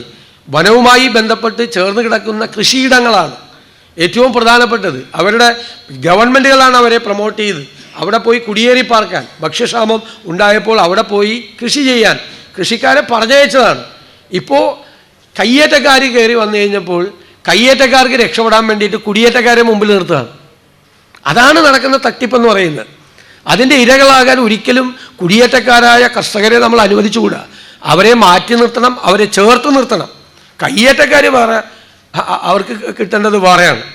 അവരാണ് ഇതിൻ്റെ ഇടയിൽ ഇതെല്ലാം മാറ്റിമറിച്ചത്. ഇത് രണ്ടും കൂടി കൺഫ്യൂസ് ചെയ്ത് അവർക്ക് രക്ഷപ്പെടാൻ വേണ്ടിയിട്ടുള്ള മാർഗങ്ങളാണ്. കുടിയേറ്റവും കയ്യേറ്റവും രണ്ടാണ് എന്ന് തീരുമാനിച്ച് ഭരണാധികാരികൾ അല്ലെങ്കിൽ ബ്യൂറോക്രസി കൃത്യമായ നിലപാട്, പോളിസി, ഗവൺമെൻറ് പോളിസി കൃത്യമായി എടുത്താൽ ഒരു പ്രശ്നവും ഉണ്ടാവില്ല. ഒരു കർഷകനെയും ദ്രോഹിക്കേണ്ടി വരില്ല. കർഷകൻ അത് സംരക്ഷിച്ചോളും. പ്രകൃതിയും പരിസ്ഥിതിയും നന്നായി സംരക്ഷിക്കും. അവനറിയാം, അവനെ മണ്ണിനോട് ബന്ധപ്പെട്ട് നിൽക്കുന്ന ഒരാളാണ്. മണ്ണിനോട് ബന്ധപ്പെട്ട് നിൽക്കുന്ന ഒരാൾ, മണ്ണിനെ സ്നേഹിക്കുന്ന ഒരാൾ പ്രകൃതി വിരുദ്ധമായ നിലപാട് എടുക്കില്ല എന്ന കാര്യത്തിൽ ഒരു സംശയവും വേണ്ട. ഞാൻ ദീർഘമായി സംസാരിക്കുന്നില്ല. മാനവ സംസ്കൃതി രൂപീകരിച്ച കാലം മുതൽ അതുമായി ബന്ധപ്പെട്ട് എല്ലാ പരിപാടികളിലും പോകുന്ന ഒരാളാണ്. പുതിയ കാലം, പുതിയ ചിന്ത എന്ന കാര്യം മുന്നോട്ട് വെച്ചത് പിറ്റിയാണ്. പുതിയ കാലമാണിത്, പക്ഷെ പുതിയ ചിന്തയൊന്നും ആരും സമ്മതിക്കില്ല. ഒന്ന് മാറി ചിന്തിക്കാൻ പോലും ആരും സമ്മതിക്കില്ല. ഒരു കാര്യത്തിൽ നിന്ന് മാറി ചിന്തിക്കാൻ ആരും സമ്മതിക്കില്ല. അപ്പോഴേക്കും മാറി ചിന്തിക്കാൻ ശ്രമിക്കുന്നവരെ വേട്ടയാടുന്ന കെട്ടകാലമാണിത്. ഒരു പുതിയ ചിന്തയും നമ്മുടെ സമൂഹത്തിലേക്ക് കൊണ്ടുവരാൻ ആരും സമ്മതിക്കില്ല. ഏത് കാര്യത്തിൽ നിന്ന് മാറി ചിന്തിച്ചാൽ അവർ ആക്രമിക്കപ്പെടുന്ന ഒരു സമൂഹമാണ് കേരളത്തിൻ്റെ സമൂഹം. ദോഷൈക ദൃക്കുകളാണ് കേരളത്തിൻ്റെ സമൂഹം. ഇപ്പോൾ ഹർത്താൽ, ഒരു ഉദാഹരണം പറയാം. ഹർത്താൽ പാടില്ല. ഹർത്താൽ ഭരണഘടനാ വിരുദ്ധമാണ്. ഒരു സംഘടിത സമൂഹം പറയുകയാണ്, താൻ ആശുപത്രി പോകണ്ട, താൻ സ്കൂളിൽ പോകണ്ട, താൻ ബാങ്കിൽ പോകണ്ട, താൻ ഒരിടത്തും പോകണ്ട, താൻ വീട്ടിൽ കയറിയിരിക്കാൻ. അപ്പം നമ്മുടെ ഭരണഘടനാ വിരുദ്ധമായിട്ടുള്ള നിലപാടാണത് ഹർത്താൽ എന്ന് പറയുന്നത്. മൗലികമായ അവകാശങ്ങളുടെ മീതെയുള്ള കടന്നാക്രമണമാണ്. അപ്പോൾ നമ്മൾ ഹർത്താലിനെതിരെ നമ്മളൊരു നിലപാടെടുത്താൽ അതൊരു പുതിയ ചിന്തയാണ്, ചർച്ച ചെയ്യാം. പുതിയ ചിന്ത എന്ന് പറഞ്ഞാൽ ഏകപക്ഷീയമായി അടിച്ചേൽപ്പിക്കപ്പെടേണ്ടതല്ല, ചർച്ച ചെയ്യപ്പെടാം. പക്ഷേ അപ്പോഴേക്കും അതിനെ ആക്രമിക്കുകയാണ്. ആ പുതിയ ചിന്ത പാടില്ല, അത് പഴയത് തന്നെ തുടരണം. പഴയ കാലഹരണപ്പെട്ട അപരിഷ്കൃതമായ സമരരീതികൾ തന്നെ തുടരണം. പുതിയ സമരരീതികളൊന്നും പാടില്ല. അപരിഷ്കൃതമായ സമരരീതികൾ തന്നെ വേണം. പുതിയതൊന്നും പാടില്ല. പുതിയ ധാരണകളൊന്നും പാടില്ല. പുതിയതൊക്കെ വന്നു കഴിഞ്ഞാൽ അപ്പോൾ വീണ്ടും വന്ന് ഈ കൺസർവേറ്റീവായിട്ടുള്ള ഒരു യാഥാസ്ഥിതിക ചിന്ത നമ്മളെ മൂടിക്കൊണ്ടിരിക്കുകയാണ്. ഞാൻ വിചാരിക്കുന്നു, ഞാനും പി ടി തോമസും ഞങ്ങളെല്ലാം പഠിക്കുന്ന കാലത്തുണ്ടായിരുന്ന ഒരു പുരോഗമന ചിന്ത, ഒരു പുതിയ കാര്യങ്ങൾ ഉണ്ടാകണം, പുതിയ മാറ്റങ്ങൾ ഉണ്ടാകണം എന്ന ഞങ്ങളുടെ എല്ലാം കാലത്ത്, ഞങ്ങൾക്ക് മാത്രമല്ല ഞങ്ങളുടെ തലമുറയിലുണ്ടായ ചിന്തയിൽ നിന്നും വ്യത്യസ്തമായി യാഥാസ്ഥിതികത്തെ പുണരുകയാണിപ്പോൾ. ആ യാഥാസ്ഥിതികത്തെ പുണരാൻ വേണ്ടി, അതിനോട് ചേർന്ന് നിൽക്കാൻ വേണ്ടി, എസ്റ്റാബ്ലിഷ്മെൻറ്റിൻ്റെ വാലാട്ടികളാകാൻ വേണ്ടി ആളുകൾ മത്സരിക്കുന്ന ഒരു കാലമാണ് ഇവിടെയുള്ളത്. അപ്പോൾ പുതിയ ചിന്തയുമായി മുന്നോട്ട് വരുന്ന ആളുകൾ വേട്ടയാടപ്പെടുന്ന ഒരു കാലത്താണ് നമ്മൾ ജീവിക്കുന്നത്. വളരെ ഗൗരവത്തോടു കൂടി പുരോഗമന സമൂഹം എന്ന് നമ്മൾ സ്വയം അഹങ്കരിക്കുകയും തെറ്റിദ്ധരിക്കുകയും ചെയ്യുന്ന, തെറ്റിദ്ധരിക്കുകയാണ് ഇപ്പോൾ പുരോഗമന സമൂഹമൊന്നുമല്ല, യാഥാസ്ഥിതികമായ കൂടുതൽ യാഥാസ്ഥിതികത്വത്തിലേക്ക് നമ്മൾ പോയിക്കൊണ്ടിരിക്കുകയാണ് എന്നുള്ളൊരു അപകടം കൂടി നമ്മുടെ കാലത്തുണ്ട്. അത് നമ്മൾ മറച്ചു വെച്ചിട്ട് നമ്മൾ ഭയങ്കര പുരോഗമനകാരികളാണ്, നമ്മൾ ഭയങ്കര പ്രോഗ്രസീവാണ് എന്ന് പറയുന്നത് ശരിയല്ല. നമ്മൾ പുറകിലേക്ക് നടക്കുകയാണോ എന്നുള്ളൊരു സംശയം ഞാനിവിടെ പങ്കുവയ്ക്കുന്നു, നിങ്ങളുമായി പങ്കുവെച്ചുകൊണ്ട് വളരെ സന്തോഷത്തോടു കൂടി ഞാൻ നേരത്തെ പറഞ്ഞതുപോലെ പി ടി തോമസിൻ്റെ പേരിലുള്ളൊരു പുരസ്കാരം ഡോക്ടർ മാധവ് ഗാഡ്ഗിലിനെ സമ്മാനിക്കുന്നതായി അറിയിക്കുന്നു. അദ്ദേഹം ഇതിന് വരാൻ കഴിയില്ല എന്ന് എന്നെ അദ്ദേഹം അറിയിച്ചിട്ടുണ്ട്. അദ്ദേഹത്തിൻ്റെ പുസ്തകം വിനോദ് ട്രാൻസ്ലേറ്റ് ചെയ്തിവിടെ പ്രകാശനം ചെയ്യപ്പെടുന്നുണ്ട്. അദ്ദേഹത്തെ ഡോക്ടർ മാധവ് ഗാഡ്ഗിലിനെ, പുരസ്കാര ജേതാവിനെ ഞാൻ പ്രത്യേകമായി അഭിനന്ദിക്കുന്നു. അതുപോലെ നമ്മുടെ 2 കൊച്ചുമക്കൾ ശ്രീകുട്ടനും അപർണയും. ശ്രീകുട്ടൻ്റെ കഥ ഞാൻ നിങ്ങളോട് പറയേണ്ട, താരമാണ് ശ്രീകുട്ടൻ, അല്ലേ? യഥാർത്ഥ താരം ആരാണെന്ന് ചോദിച്ചാൽ ശ്രീകുട്ടനാണ് യഥാർത്ഥ താരം. പോരാളി ആരാണ് എന്ന് ചോദിച്ചാൽ ശ്രീകുട്ടനാണ് പോരാളി. ശ്രീകുട്ടൻ്റെ ഇടം എവിടെയാണ്? നമ്മുടെ എല്ലാവരുടെയും ഉള്ളിൻ്റെ ഉള്ളിലാണ് ശ്രീകുട്ടൻ്റെ ഇടം. എല്ലാവരുടെയും ഉള്ളിലാണ്. എല്ലാവരുടെയും മകനാകാൻ ഒരാൾക്ക് ഭാഗ്യമുണ്ടാകുക എന്ന് പറഞ്ഞാൽ അത് ഞാൻ അസൂയയോടുകൂടി പറയുന്നു. കേരളത്തിൽ കഴിഞ്ഞ ഒരു ദശാബ്ദ കാലത്തിനിടയിൽ എല്ലാവരുടെയും മകനാകാൻ ഭാഗ്യമുണ്ടായ ആളാണ് ശ്രീകുട്ടൻ. എല്ലാവരുടെയും മകനാണ്. അറിയുന്ന എല്ലാവരുടെയും ഉള്ളിൽ സ്വന്തം മകനായിട്ടാണ് ചേർത്ത് നിർത്തിയിരിക്കുന്നത്. പിന്നെ ഒരു മിടുക്കിയാണുള്ളത് അപർണ. ഞാൻ പഠിച്ച ഗവൺമെൻറ് ലോ കോളേജിലാണ്. ഞാൻ പഠിച്ച എല്ലാ കോളേജിലും ഞാൻ KSUവിനെ ജയിപ്പിച്ചിട്ടുണ്ട്. ഈ ഗവൺമെൻറ് ലോ കോളേജിൽ വെച്ച് ഞാൻ LLM ചേർന്നിട്ട് അവിടെ നിൽക്കാൻ കഴിഞ്ഞില്ല. അപ്പോൾ എനിക്ക് എപ്പോഴും സങ്കടമാണ്. അവിടെ നിരന്തരമായി KSU തോറ്റുകൊണ്ടിരിക്കുക അല്ലേ. അങ്ങനെയാണ് അപർണയുടെ നേതൃത്വത്തിലുള്ളൊരു ടീം എൻ്റെ പഴയ കോളേജിൽ, ഞാൻ പഠിച്ച കോളേജിൽ KSUവിൻ്റെ വിജയക്കൊടി നാട്ടുന്നത്. അപർണയോടൊക്കെ നിങ്ങൾ സംസാരിച്ചാൽ നമുക്ക് വളരെ സന്തോഷം തോന്നും, ഭയങ്കര സന്തോഷം തോന്നും നമുക്ക്. കാരണം ഏറ്റവും പുതിയ തലമുറയെക്കുറിച്ച് നമുക്ക് അഭിമാനം തോന്നും. അത്ര നല്ല ഒരു തലമുറയാണ്. അവരെല്ലാ കാര്യങ്ങളും ഗൗരവത്തോടു കൂടി നോക്കിക്കാണുകയും ഗൗരവത്തോടു കൂടി എല്ലാ കാര്യത്തെയും സമീപിക്കുകയും ചെയ്യുന്നൊരു മിടുമിടുക്കിയായ കുട്ടിയാണ് അപർണ. ഞാൻ വീണ്ടും മാനവ സംസ്കൃതിയെ അഭിനന്ദിക്കുകയാണ്. മാധവ് ഗാഡ്ഗിലിന് അവാർഡ് കൊടുത്തതുപോലെ തന്നെ PT തോമസിൻ്റെ പേരിലുള്ള യുവ പ്രതിഭാ പുരസ്കാരത്തിന് സെലക്ട് ചെയ്ത ഈ രണ്ടുപേര് കറക്റ്റാണ്. അപർണയെയും ശ്രീകുട്ടനെയും ഞാൻ ഒരിക്കൽ കൂടി അഭിനന്ദിച്ചുകൊണ്ട് ഈ ചടങ്ങ് നിങ്ങളുടെ എല്ലാവരുടെയും അനുവാദത്തോടെ ഉദ്ഘാടനം ചെയ്തതായി അറിയിക്കും. പുരസ്കാര ജേതാവിനെ പരിചയപ്പെടുത്തൽ, പ്രശസ്തി പത്രവായന അവതരിപ്പിക്കുന്നത് സംസ്ഥാന മാനവ സംസ്കൃതിയുടെ സംസ്ഥാന ജനറൽ സെക്രട്ടറി T. ബിനുരാജ്. എൻ്റെ പ്രിയപ്പെട്ട റോൾ മോഡൽ PT-യുടെ ദീപ്ത സ്മരണയ്ക്ക് മുന്നിൽ ആദരാഞ്ജലികൾ അർപ്പിക്കുന്നു. മുറുകെ പിടിച്ച സത്വരാഷ്ട്രീയ ആദർശങ്ങളിൽ വെള്ളം ചേർക്കാത്ത സമരമനുഷ്യൻ, രാഷ്ട്രീയ എതിരാളികളോട് സന്ധിയില്ലാത്ത പോരാട്ടങ്ങൾക്കായി കണക്ക് പുസ്തകം കരുതി വെച്ച പോരാളി, ഇതെല്ലാം ഇതിലുമേറെയായിരുന്ന പ്രിയപ്പെട്ട PT-യുടെ പേരിൽ ഒരു പുരസ്കാരം നൽകുമ്പോൾ PT മുന്നോട്ട് വെച്ച പരിസ്ഥിതി രാഷ്ട്രീയത്തോട് ചേർന്ന് നിൽക്കതാവണം എന്ന് അദ്ദേഹം കേരളം മുഴുവൻ നട്ടുനനച്ച് വളർത്തിയെടുത്ത ജനാധിപത്യ വിശ്വാസികളുടെ സാംസ്കാരിക കൂട്ടായ്മയായ മാനവ സംസ്കൃതിയുടെ സംസ്ഥാന സമിതി തീരുമാനിച്ചപ്പോൾ അത് പ്രൊഫസർ മാധവ് ഗാഡ്ഗിലിനാവണം എന്നതിന് രണ്ട് അഭിപ്രായമില്ലായിരുന്നു. PT-യുടെ വേർപാട് സൃഷ്ടിച്ച ഹൃദയവേദന തീവ്രമായി നിൽക്കുമ്പോഴും PT-യുടെ പേരിലുള്ള പ്രഥമ പുരസ്കാരം പ്രൊഫസർ മാധവ് ഗാഡ്ഗിലിന് സമ്മാനിക്കുന്നതിൽ അനൽപമായ സന്തോഷമുണ്ട്. ആരാണ് പ്രൊഫസർ മാധവ് ഗാഡ്ഗിൽ? എന്താണ് അദ്ദേഹത്തിൻ്റെ സംഭാവനകൾ? ബഹുമാനനായ പ്രതിപക്ഷ നേതാവ് വളരെ വിശദമായി ഇവിടെ വിശദീകരിച്ചിട്ടുണ്ട്.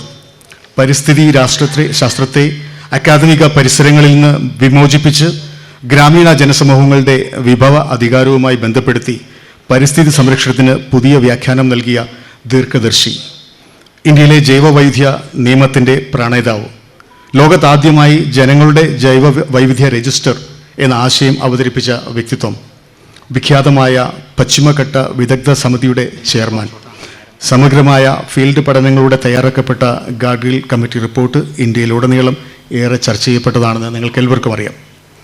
നമ്മൾക്ക് എല്ലാവരുടെയും ഓർമ്മയിലുള്ള മറ്റൊരു പദ്ധതിയാണ് സൈലന്റ് വാലി. സൈലന്റ് വാലിയുടെ പദ്ധതിയുടെ പരിസ്ഥിതിക ആഘാതം പഠിക്കാനുള്ള സമിതി അംഗമായിരുന്നു ശ്രീ മാധവ് ഗാഡ്ഗിൽ.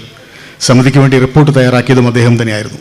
ഈ റിപ്പോർട്ടിൻ്റെ അടിസ്ഥാനത്തിലാണ് സൈലന്റ് വാലി പദ്ധതി ഉപേക്ഷിക്കാൻ ശ്രീമതി ഇന്ദിരാഗാന്ധി തീരുമാനം കൈക്കൊണ്ടത്.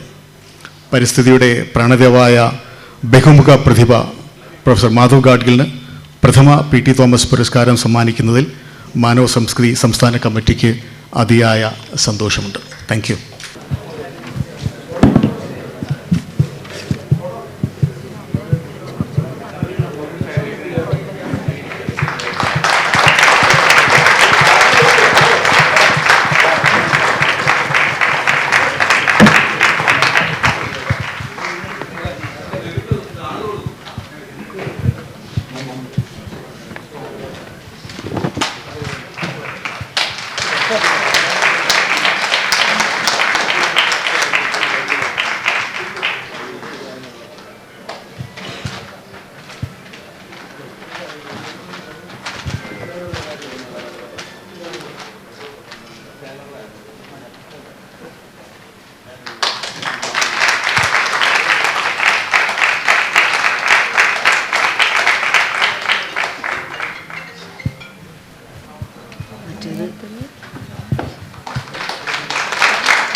പ്രഥമ PT തോമസ് സ്മാരക പുരസ്കാരം പ്രൊഫസർ മാധവ് ഗാഡ്ഗിലിന് വേണ്ടി അഡ്വക്കേറ്റ് വിനോദ് പയ്യട ഏറ്റുവാങ്ങുന്നു.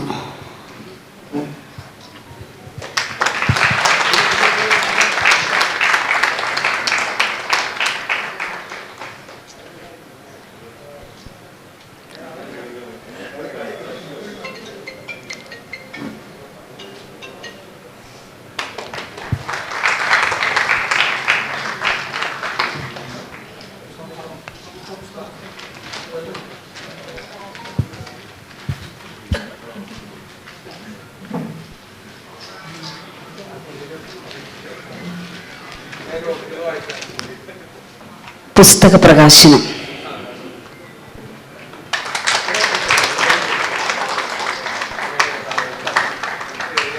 പശ്ചിമഘട്ടം ഒരു പ്രണയകഥ.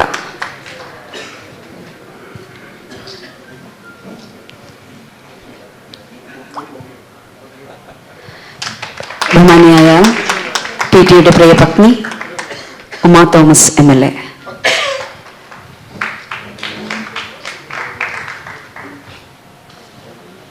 അന്നത്തെ സാഹചര്യത്തിൽ മാധവ് ഗാഡ്ഗിൽ വലിയ റിപ്പോർട്ട് നടപ്പാക്കിയാൽ വലിയ ആശങ്ക വലിയ ജീവിക്കാൻ മലയോരങ്ങളിൽ ജീവിക്കാൻ കൃഷിക്കാർക്ക് ബുദ്ധിമുട്ട് വരും എന്നുള്ള നിലയിലുള്ള പ്രചരണങ്ങളുണ്ടായി.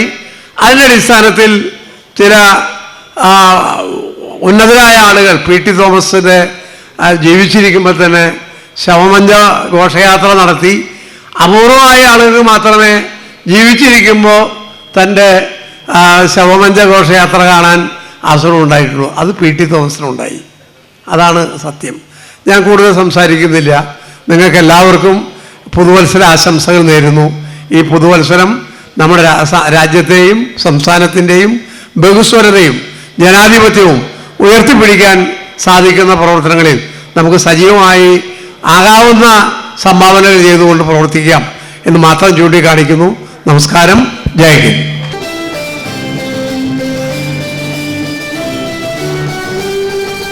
ചന്ദ്രകളഭം ചാത്തിയുറങ്ങും തീരം ഇന്ദ്രധനുസിൻ തൂവൽ കൊഴിയും തീരം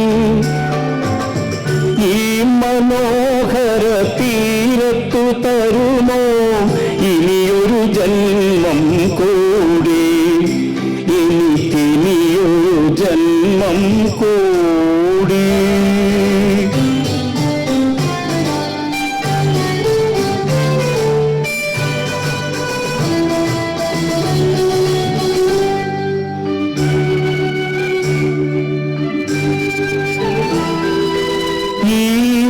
സുരഭിയാം ഭൂമിയിലല്ലാതെ കാമുക ഹൃദയങ്ങളുണ്ടോ? ഈ വർണ്ണസുരഭിയാം ഭൂമിയിലല്ലാതെ കാമുക ഹൃദയങ്ങളുണ്ടോ? സന്ധ്യകളുണ്ടോ, ചന്ദ്രികയുണ്ടോ, ഗന്ധർവഗീതമുണ്ടോ? വസുന്ധരേ വസുന്ധരേ കൊതി തീരും വരെ ഇവിടെ പ്രേമിച്ച് മരിച്ചവരുണ്ടോ?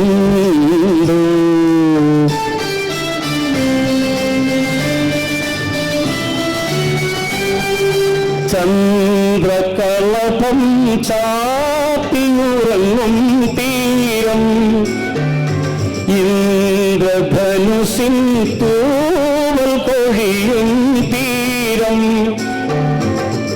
ഈ മനോഹര തീരത്തു തരുമോ ഇനിയൊരു ജന്മം കൂടി എനിക്കിനിയൊരു ജന്മം കൂടി. ചന്ദ്രകളഭം ചാത്തിയുറങ്ങും തീരം ഇന്ദ്രധനുസിൻ തൂവൽ കൊഴിയും തീരം ഈ മനോഹര തീരത്തു തരുമോ ഇനിയൊരു ജന്മം കൂടി എനിക്ക്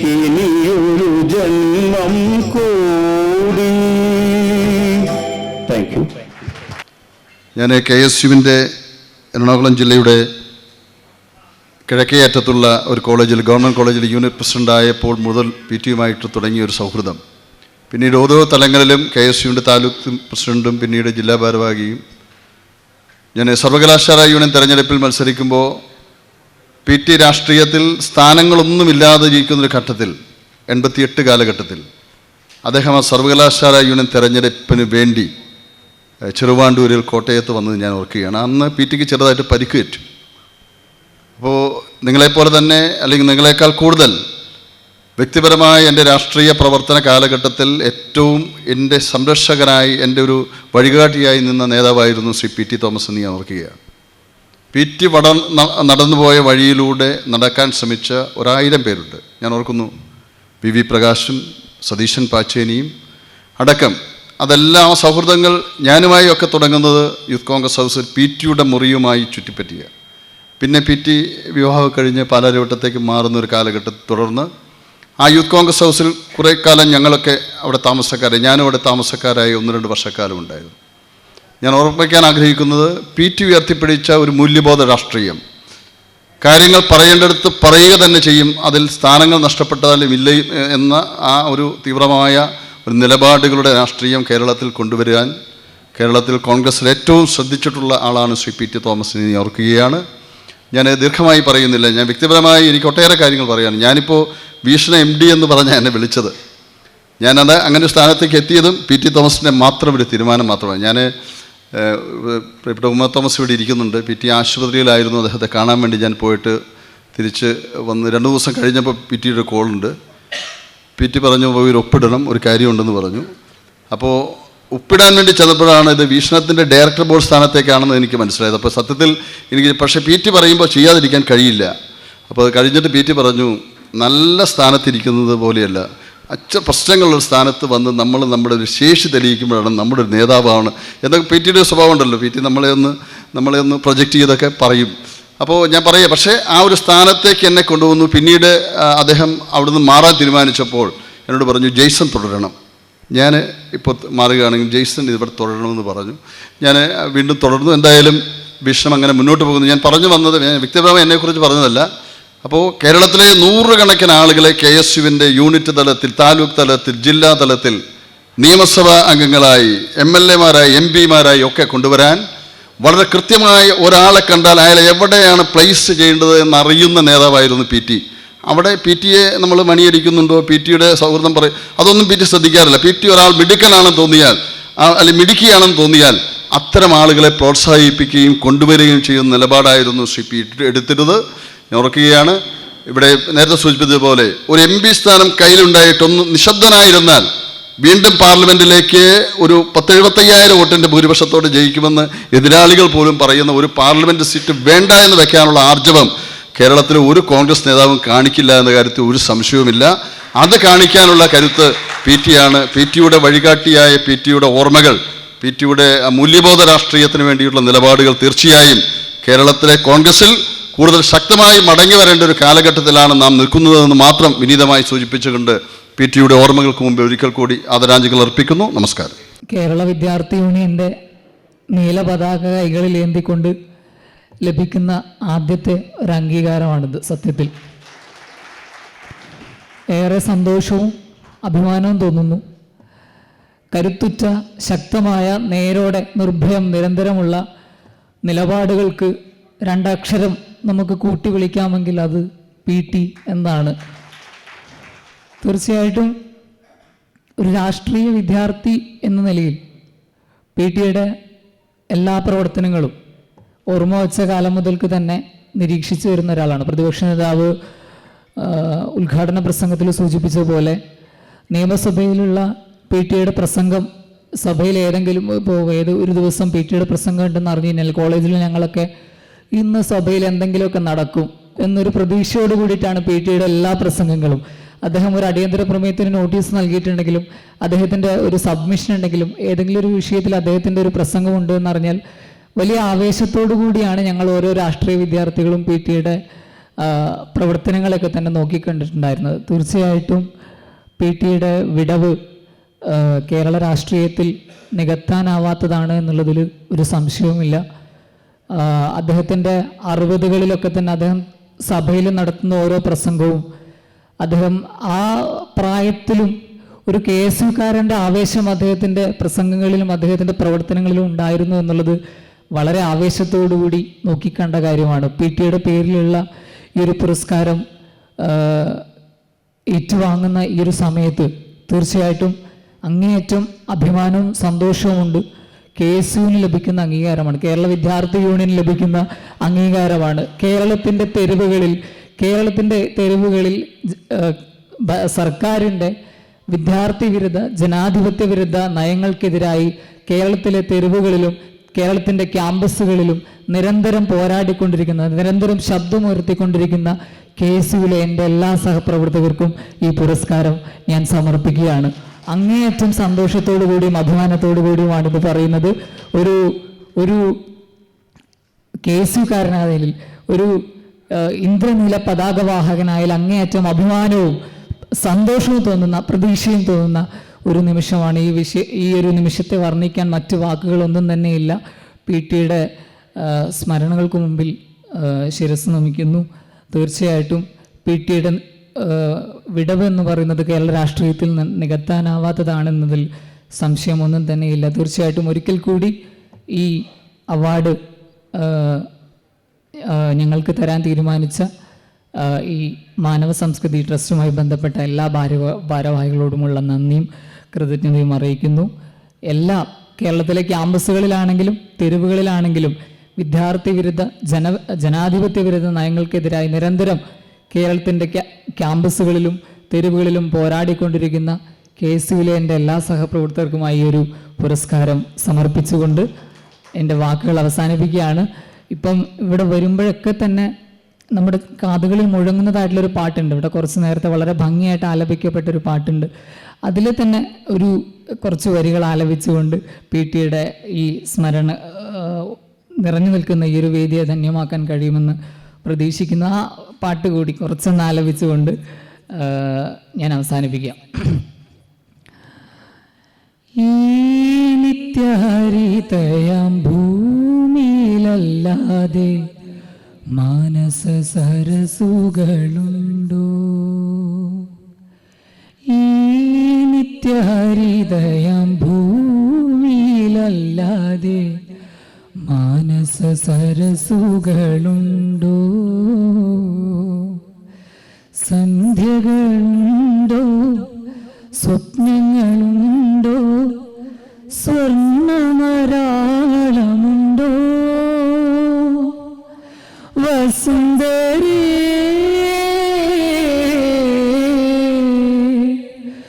വസുന്ധരേ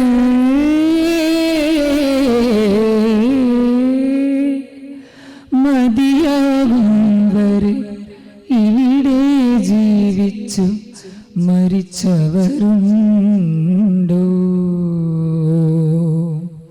ഞാൻ എല്ലാവരോടും കൂടി ഒന്ന് അപേക്ഷിക്കുകയാണ്, നിങ്ങൾക്ക് എല്ലാവർക്കും ഈ പാട്ടൊന്നും എന്നോടൊപ്പം ഏറ്റുപാടാൻ കഴിയുമെങ്കിൽ അത് കുറച്ചുകൂടെ ഭംഗിയാവും. ചന്ദ്രകളഭം ചാർത്തിയുറങ്ങും തീരം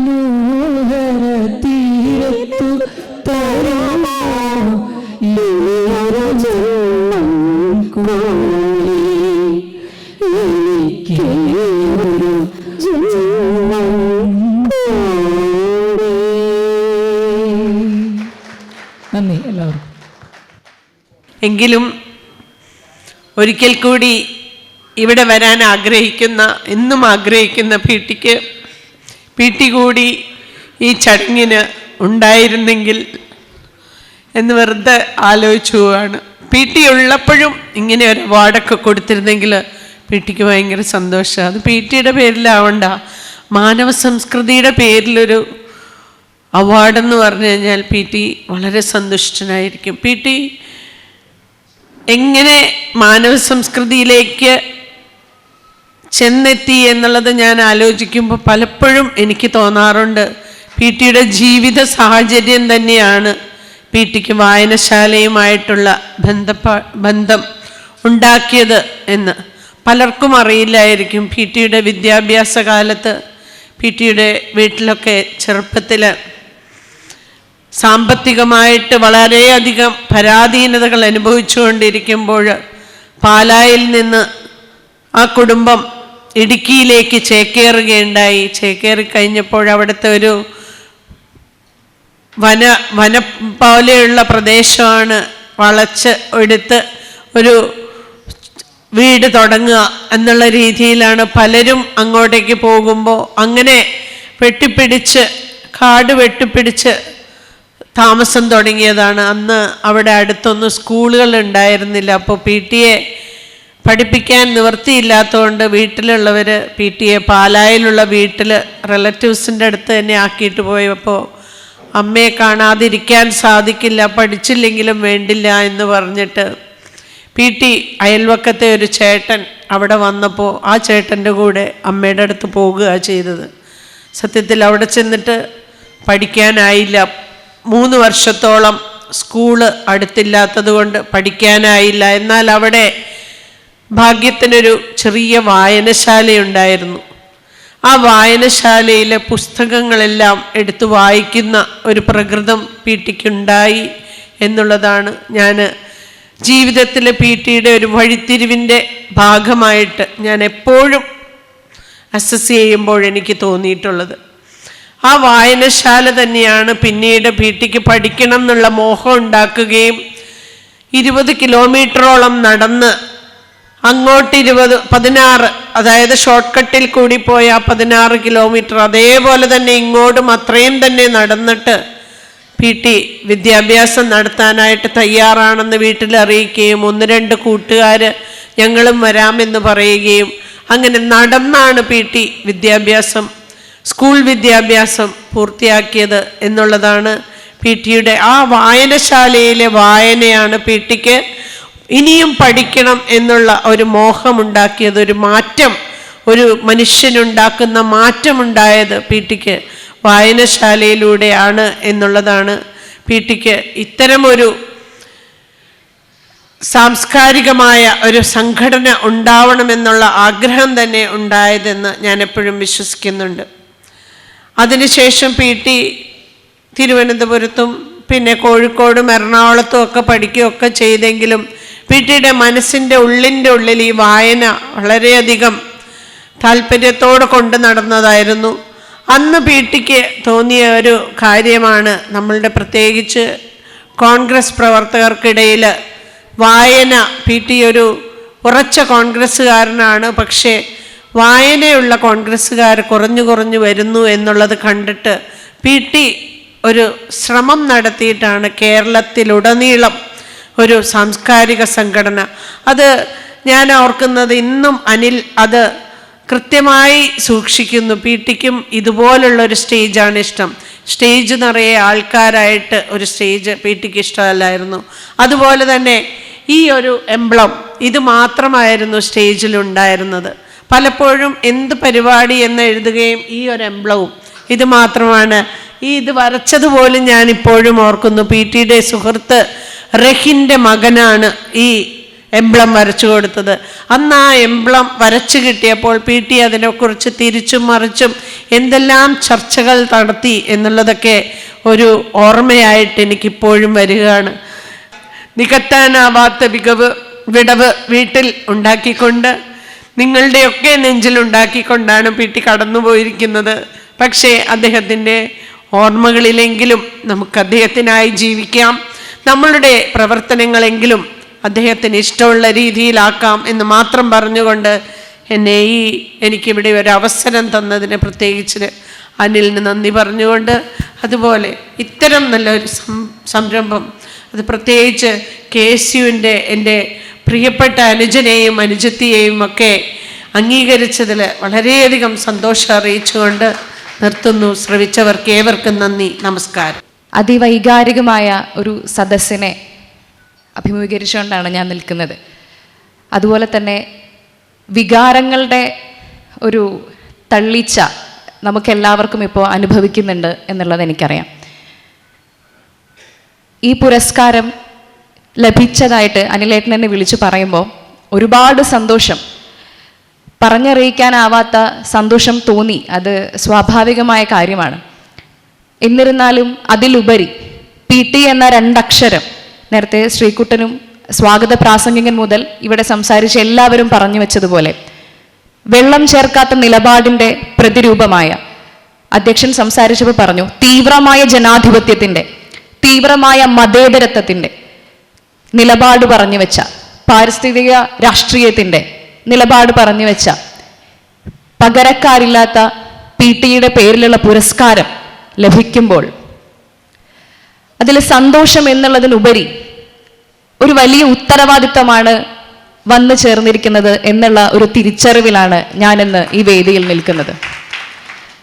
കാരണം PT പറഞ്ഞു വെച്ച ഈ നിലപാടുകൾ, ആ ധാർമ്മികത, ആ മാനവിക മൂല്യങ്ങളൊക്കെ തന്നെ ഉൾക്കൊണ്ടുകൊണ്ട് ഈ സമൂഹത്തിൽ പ്രവർത്തിക്കേണ്ടത് ഇന്ന് കാലത്തിൻ്റെ മാത്രമല്ല മാനവികതയുടെ കൂടെ അനിവാര്യമാണ് എന്നുള്ള തിരിച്ചറിവിലാണ് ഇത് പറയേണ്ടി വന്നത് എന്നുള്ളതാണ്.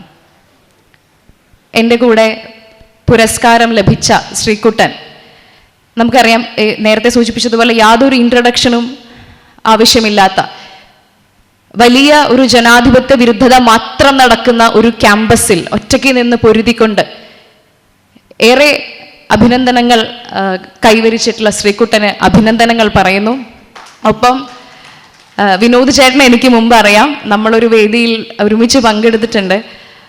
മാധവ് ഗാഡ്ഗിലിന് വേണ്ടി, മാധവ് ഗാഡ്ഗിൽ സാറിനെ പോലെ ഒരു പാരിസ്ഥിതിക രാഷ്ട്രീയത്തിന്, അല്ലെങ്കിൽ ഇപ്പം നേരത്തെ പ്രതിപക്ഷ നേതാവ് ഏറ്റവും ഭംഗിയായിട്ട് സൂചിപ്പിച്ചു, അദ്ദേഹത്തിന് കിട്ടിയ ഒരു പുരസ്കാരം നൽകുന്ന വേദിയിൽ വെച്ച് തന്നെ ഇത്തരത്തിലൊരു പുരസ്കാരം സ്വീകരിക്കാൻ കഴിഞ്ഞു എന്നുള്ളത് ഏറെ അഭിമാനത്തോടു കൂടെ ഓർക്കുന്നു. എന്നിരുന്നാലും ഒരുപാട് സന്തോഷം ഇത്തരത്തിലൊരു അവാർഡ്, ഇപ്പം അനിലേട്ടൻ പറഞ്ഞതുപോലെ ഇനിയുള്ള കാലങ്ങളിലും KSUവിന് വേണ്ടി ഇത്തരത്തിലുള്ള, അല്ലെങ്കിൽ വിദ്യാർത്ഥി രാഷ്ട്രീയത്തിന് വേണ്ടി, വിദ്യാർത്ഥി രാഷ്ട്രീയത്തിൻ്റെ നന്മ മുന്നിൽ കണ്ടുകൊണ്ട് യുവപ്രതിഭകൾക്ക് ഇത്തരത്തിലുള്ള പുരസ്കാരം കൊടുക്കാൻ ഒരു തീരുമാനമെടുത്തു എന്ന് പറയുമ്പോൾ അതൊരു യുവതയുടെ പ്രതിനിധി എന്നുള്ള രീതിയിൽ വലിയ പ്രതീക്ഷയോടെ തന്നെയാണ് നോക്കിക്കാണുന്നത്. നേരത്തെ സൂചിപ്പിച്ചതുപോലെ അതിനോടൊപ്പം പറഞ്ഞു വെക്കുന്ന മറ്റൊരു കാര്യം, പ്രതിപക്ഷ നേതാവ് അടക്കമുള്ള ആളുകൾ യൂണിറ്റ് തലത്തിൽ പ്രവർത്തിക്കുമ്പോൾ PT സംസ്ഥാന പ്രസിഡന്റ് ആയിരുന്നു എന്നുള്ളത് പറഞ്ഞു. പലരും പറഞ്ഞു കേട്ടിട്ടുണ്ട്. ഞാൻ PT ഒരു തവണ കണ്ടിട്ടുള്ളൂ. നേരിട്ട് സംസാരിക്കാനുള്ള, പരിചയപ്പെടാനുള്ള ഒരു അവസരം കിട്ടിയില്ല എന്നുള്ളത് വലിയൊരു തീരാനഷ്ടമായി തന്നെ കണ്ടുകൊണ്ട് സംസാരിക്കുമ്പോൾ PT പറഞ്ഞിട്ടുള്ള ഒരുപാട് കാര്യങ്ങൾ പറഞ്ഞു കേട്ടിട്ടുണ്ട്. അതിലൊന്നാണ് യൂണിറ്റ് തലങ്ങളിൽ പോലും കൃത്യമായ ആക്ടിവിറ്റീസ് ഏകോപിപ്പിച്ചുകൊണ്ട്, അല്ലെങ്കിൽ അതിനെ ഉത്തേജിപ്പിച്ചുകൊണ്ട് പ്രവർത്തനങ്ങൾ നൽകാൻ വേണ്ടി PTക്ക് സാധിച്ചിട്ടുണ്ട്. അതുപോലെ PT ഒരു KSU പഠന ക്യാമ്പിന് പറഞ്ഞ ഒരു കാര്യമാണ്, നിലപാടില്ലാതെ അല്ലെങ്കിൽ നട്ടലില്ലാതെ 1000 വർഷം ജീവിക്കുന്നതിനേക്കാളും നല്ലതാണ് ഒരു ദിവസം നട്ടലോടുകൂടി, നിലപാടോടുകൂടി ജീവിക്കുന്നത് എന്ന് പറഞ്ഞത് പലരും പറഞ്ഞു കേട്ടിട്ടുണ്ട്. അപ്പോൾ അത്തരത്തിലുള്ള മഹത് വാക്യങ്ങൾ അല്ലെങ്കിൽ പ്രവൃത്തികളൊക്കെ ഓർത്തുകൊണ്ട് തന്നെ ഞാൻ നേരത്തെ സൂചിപ്പിച്ചതുപോലെ ആ ഉത്തരവാദിത്യം അല്ലെങ്കിൽ ആ ധാർമ്മികത പുലർത്തും എന്നുള്ളത് ഈ വേദിയിൽ വെച്ച് പറഞ്ഞുകൊണ്ട് തന്നെ നിർത്തട്ടെ. ജനാധിപത്യം പുലരട്ടെ. ജയ് ഹിന്ദ്. PT സ്മരണ ഉചിതമായ നിലയിൽ അനുസ്മരിക്കപ്പെട്ടു എന്നുള്ളത് ഒരു പ്രധാനപ്പെട്ട കാര്യമാണ്. ഒരുപക്ഷെ കേരളത്തിൽ ഞങ്ങളൊക്കെ ഗാഡ്ഗിൽ കമ്മിറ്റി റിപ്പോർട്ടിന് വേണ്ടിയിട്ട് അഹോരാത്രം ജനങ്ങൾക്കിടയിൽ പ്രവർത്തിക്കുകയും പല ആളുകളുടെയും കല്ലേറുകളും ഒക്കെ തന്നെയും ഏറ്റുവാങ്ങേണ്ടി വന്നപ്പോഴും ഈ ഗാഡ്ഗിൽ കമ്മിറ്റി റിപ്പോർട്ടിൻ്റെ അന്തസത്ത മനസ്സിലാക്കിയിട്ടുള്ള മുഖ്യധാര രാഷ്ട്രീയ പാർട്ടികളിലെ ഏകനായിട്ടുള്ള നേതാവ് PT ആണെന്ന് പലപ്പോഴും തോന്നിയിട്ടുണ്ട്. ഗാഡ്ഗിൽജിയുമായി സംസാരിക്കുന്ന വേളകളിലൊക്കെ തന്നെയും PT പേര് കടന്നു വരികയും PT ആളുകൾ ഉണ്ടെങ്കിൽ ഒരുപക്ഷെ നമ്മുടെ പ്രതീക്ഷകൾ അന്യം നിന്നു പോകില്ല എന്നൊക്കെ അദ്ദേഹം കൂടെ പറയാറുണ്ടായിരുന്നു. ഗാഡ്ഗിൽജിക്ക് ഒരുപാട് അവാർഡുകൾ കിട്ടിയിട്ടുണ്ട്. അന്താരാഷ്ട്ര അവാർഡുകൾ കിട്ടിയിട്ടുണ്ട്, ദേശീയ തലത്തിൽ അവാർഡുകൾ, വിവിധ സംസ്ഥാനങ്ങളിൽ നിന്ന് അവാർഡ് കിട്ടിയിട്ടുണ്ട്.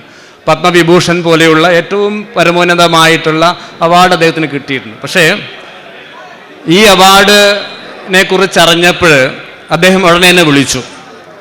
ആ സമയത്ത് ഞാൻ കോടതിയിലായിരുന്നു. അദ്ദേഹത്തിൻ്റെ തുടർച്ചയായ ഫോൺ കോളുകൾ വന്നപ്പോൾ എനിക്ക് തോന്നി എന്തോ പ്രധാനപ്പെട്ട കാര്യമുണ്ടെന്ന് പറഞ്ഞു. പെട്ടെന്ന് മെസ്സേജ് വന്നു, ഫ്രീ ആകുമ്പോൾ ഉടനെ തിരിച്ചു വിളിക്കണം എന്ന് പറഞ്ഞു. അങ്ങനെ തിരിച്ചു വിളിച്ചപ്പോഴാണ് അദ്ദേഹം ഈ അവാർഡിൻ്റെ കാര്യം ഇവിടെ നിന്ന് അനിൽ അക്കരെ ഉൾപ്പെടെ ആളുകൾ വിളിച്ചു എന്ന് പറയുന്നതും. അപ്പോൾ അദ്ദേഹത്തിൻ്റെ വാക്കുകളിൽ ഉണ്ടായിട്ടുള്ള സന്തോഷം എനിക്ക് അനുഭവിക്കാൻ കഴിഞ്ഞു. കാരണം അതിനു മുമ്പ് തന്നെ പത്മവിഭൂഷണെ കുറിച്ചൊക്കെ ചോദിക്കുമ്പോൾ, അവാർഡുകളെ കുറിച്ച് ചോദിക്കുമ്പോൾ അദ്ദേഹം വളരെ ഉദാസീനായിട്ടാണ് കാണപ്പെട്ടത്. പക്ഷേ ഈ അവാർഡിനെ കുറിച്ച് അറിഞ്ഞപ്പോൾ അദ്ദേഹം വളരെയധികം സന്തോഷവാനായി. എനിക്ക് പേഴ്സണലായിട്ട് വരാനും കഴിയില്ലല്ലോ എന്നുള്ള സങ്കടം പറയുകയും, വിനോദ് അത് എനിക്ക് വേണ്ടി ഏറ്റുവാങ്ങുമല്ലോ എന്ന് ചോദിച്ചപ്പോൾ ഞാൻ പറഞ്ഞു, അത് എനിക്ക് കൂടിയുള്ള അംഗീകാരമാണ്. PTയെ നേരിട്ട് കാണാനും കഴിഞ്ഞില്ലെങ്കിലും അദ്ദേഹത്തെ ദൂരെ നിന്ന് കണ്ടിരുന്ന ആളെന്നുള്ള രീതിയിൽ അത് എനിക്കും കൂടി കിട്ടുന്ന ഒരു അംഗീകാരമാണ്, അതിൽ സന്തോഷമേ ഉള്ളൂ എന്ന് ഞാൻ അദ്ദേഹത്തോട് പറയുകയും അങ്ങനെയാണ് സംഘാടകരുമായിട്ട് എന്നെ ബന്ധപ്പെടുത്തുന്നതൊക്കെ. അദ്ദേഹം ഇവിടെ അദ്ദേഹത്തിൻ്റെ ഒരു സന്ദേശം വായിക്കണമെന്ന് എന്നോട് പറയുകയുണ്ടായിട്ട് അത് ഇംഗ്ലീഷിൽ എഴുതിത്തരികയും അത് മലയാളത്തിൽ പരിഭാഷപ്പെടുത്തി അത് വായിക്കണമെന്ന് അദ്ദേഹം പറയുകയും ചെയ്തിട്ടുണ്ട്. തീർച്ചയായിട്ടും ചുരുങ്ങിയ സമയത്തിൽ മറ്റൊരു വിഷയത്തിലേക്കും കടക്കാതെ ഞാൻ അദ്ദേഹത്തെ സന്ദേശം ഇവിടെ വായിക്കാൻ ആഗ്രഹിക്കുകയാണ്. ആദരണീയനായ PT തോമസിൻ്റെ പേരിൽ അവാർഡിന് എന്നെ തിരഞ്ഞെടുത്തതിന് അദ്ദേഹത്തിൻ്റെ ആരാധകരോടും സുഹൃത്തുക്കളോടുമുള്ള എൻ്റെ നന്ദിയും സ്നേഹവും ഞാൻ ഇവിടെ രേഖപ്പെടുത്തട്ടെ. കേരളത്തിലെ നല്ല അനുഭവ സമ്പത്തും അടിയുറച്ച നിലപാടുകളും ഉണ്ടായിരുന്ന അപൂർവം രാഷ്ട്രീയ നേതാക്കളിൽ ഒരാളായിരുന്നു PT തോമസ്.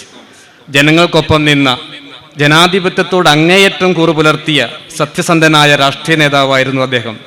ഞാൻ ചെയർമാനായിട്ടുള്ള പശ്ചിമഘട്ട വിദഗ്ധ സമിതിയുടെ റിപ്പോർട്ടിൻ്റെ ജനാഭിമുഖ്യമുള്ള ഉള്ളടക്കങ്ങളെ യാതൊരു ചാഞ്ചല്യവുമില്ലാതെ പിന്തുണച്ച ശ്രീ PT തോമസിനെ കാണാനും സൗഹൃദം പങ്കിടുവാനും കഴിഞ്ഞിരുന്നുവെന്നതിൽ എനിക്ക് ചാരിതാർത്ഥ്യമുണ്ട്. അതെനിക്ക് കിട്ടിയ അംഗീകാരമായി ഞാൻ വിലമതിക്കുകയും ചെയ്തിട്ടുണ്ട്. ജനവിരുദ്ധരും സ്ഥാപിത താൽപ്പര്യക്കാരുമായ ചിലരുടെ കോപത്തെ സധൈര്യം നേരിടുവാൻ അദ്ദേഹത്തെ പ്രാപ്തനാക്കിയത് അദ്ദേഹത്തിൻ്റെ ആദർശാധിഷ്ഠിത നിലപാടായിരുന്നു. അദ്ദേഹത്തിന് തുല്യമായ നിലയിൽ ജനാഭിമുഖ്യം രാഷ്ട്രീയം ഉയർത്തിപ്പിടിക്കുന്ന VD സതീശനിൽ നിന്ന് ഈ അവാർഡ് ഏറ്റുവാങ്ങുന്നതിൽ കൂടുതലായി ഞാൻ സന്തോഷിക്കുന്നു. PT തോമസിൻ്റെയും ഞങ്ങളുടെ പശ്ചിമഘട്ട വിദഗ്ധ സമിതിയുടെ റിപ്പോർട്ടിൻ്റെയും ജനാഭിമുഖ്യ സമീപനം സ്വീകരിക്കുകയും അതനുസരിച്ച് പ്രവർത്തിക്കുകയും ചെയ്തിരുന്നുവെങ്കിൽ ഒഴിവാക്കാമായിരുന്ന ഒരു ദുരന്തത്തെ പരാമർശിക്കുവാൻ ഈ അവസരം വിനിയോഗിക്കണമെന്ന് തോന്നുകയാണ്. 2021 ഒക്ടോബർ 16-നും അടുത്ത ദിവസങ്ങളിലുമായി കോട്ടയം ജില്ലയിലെ കൂട്ടിക്കലിലെ പ്ലാപ്പള്ളിയിൽ നിരവധി പേരുടെ മരണത്തിനിടയാക്കിയ വലിയ മലയിടിച്ചിലാണത്. അതിതീവ്രമായ മഴയോടനുബന്ധിച്ചാണ് മണ്ണിടിച്ചിലുണ്ടായിട്ടുള്ളത്. എന്നാൽ കരിങ്കൽ ക്വാറികളും അതുപോലെയുള്ള ഭ്രംശങ്ങളും തീർച്ചയായും അതിൻ്റെ കാരണമാണ്. നിരവധി ക്വാറികൾ ഈ പ്രദേശത്ത് വർഷങ്ങളായി പ്രവർത്തിക്കുന്നുണ്ട്, പലതരത്തിലും ജനങ്ങളെ പ്രതികൂലമായി ബാധിച്ചുകൊണ്ട്. അവയ്ക്കെതിരെ ജനങ്ങൾ ദീർഘനാളായി സമരത്തിലുമായിരുന്നു. അതിതീവ്രമായ മഴ പെയ്തുകൊണ്ടിരിക്കുമ്പോഴും ക്വാറികളുടെ പ്രവർത്തനം തുടരുകയായിരുന്നു. എന്തിന് 16-ന്റെ ദുരന്ത സമയത്തും ക്വാറികളിൽ നിന്ന് സ്ഫോടന ശബ്ദം ഉണ്ടായെന്നാണ് നാട്ടുകാർ പറഞ്ഞത്.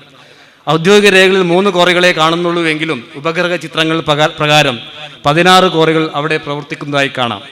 ഈ ദുരന്തങ്ങൾക്കിടയിലും കേരളത്തിൽ 5924 ക്വാറികൾ പ്രവർത്തിക്കുന്നു. 2018 വെള്ളപ്പൊക്കത്തിന് ശേഷം 223 ക്വാറികൾക്ക് കൂടി സംസ്ഥാന സർക്കാർ അനുമതി നൽകുകയുണ്ടായി. കരിങ്കൽ ക്വാറികളും മലയിടിച്ചിലുകളും തമ്മിൽ അഭേദ്യമായ ബന്ധമുണ്ടെന്ന് സ്ഥാപിക്കപ്പെട്ടതിന് ശേഷവും ഇത് നിർബാധം തുടരുകയാണ്.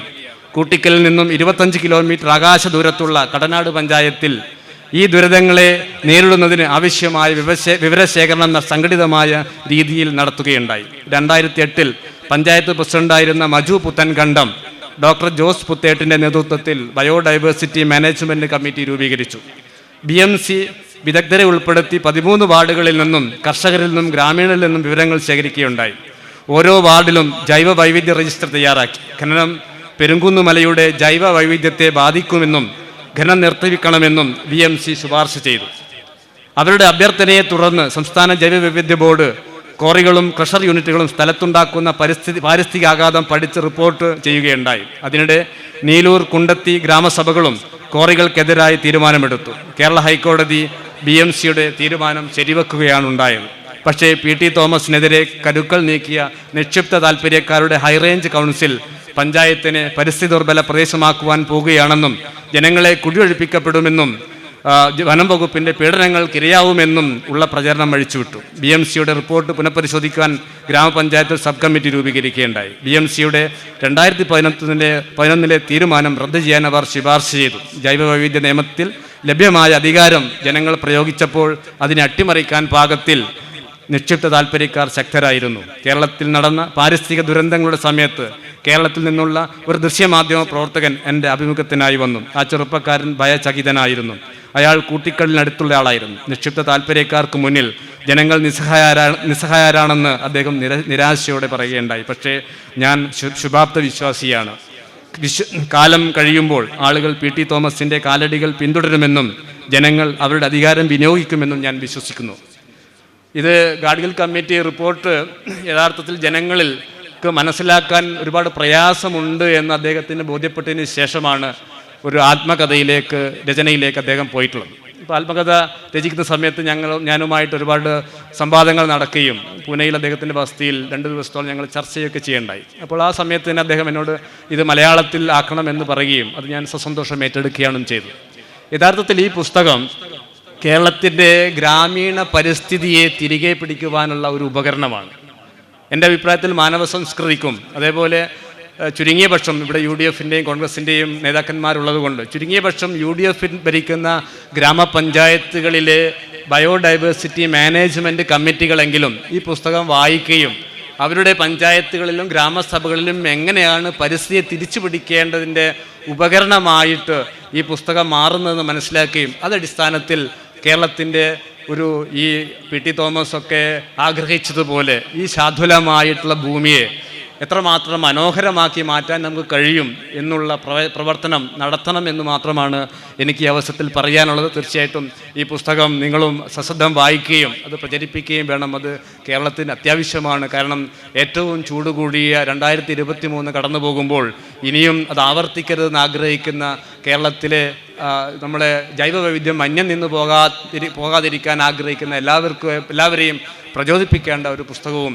അതേപോലെ പ്രചോദിപ്പിക്കേണ്ട ഒരു സ്മരണയുമാണ് PT യുടേതെന്ന് മാത്രം പറഞ്ഞുകൊണ്ട് എല്ലാവരെയും അഭിവാദ്യം ചെയ്തുകൊണ്ട് ഞാൻ അഭിവാദ്യങ്ങൾ. ജയ് ഹിന്ദ്.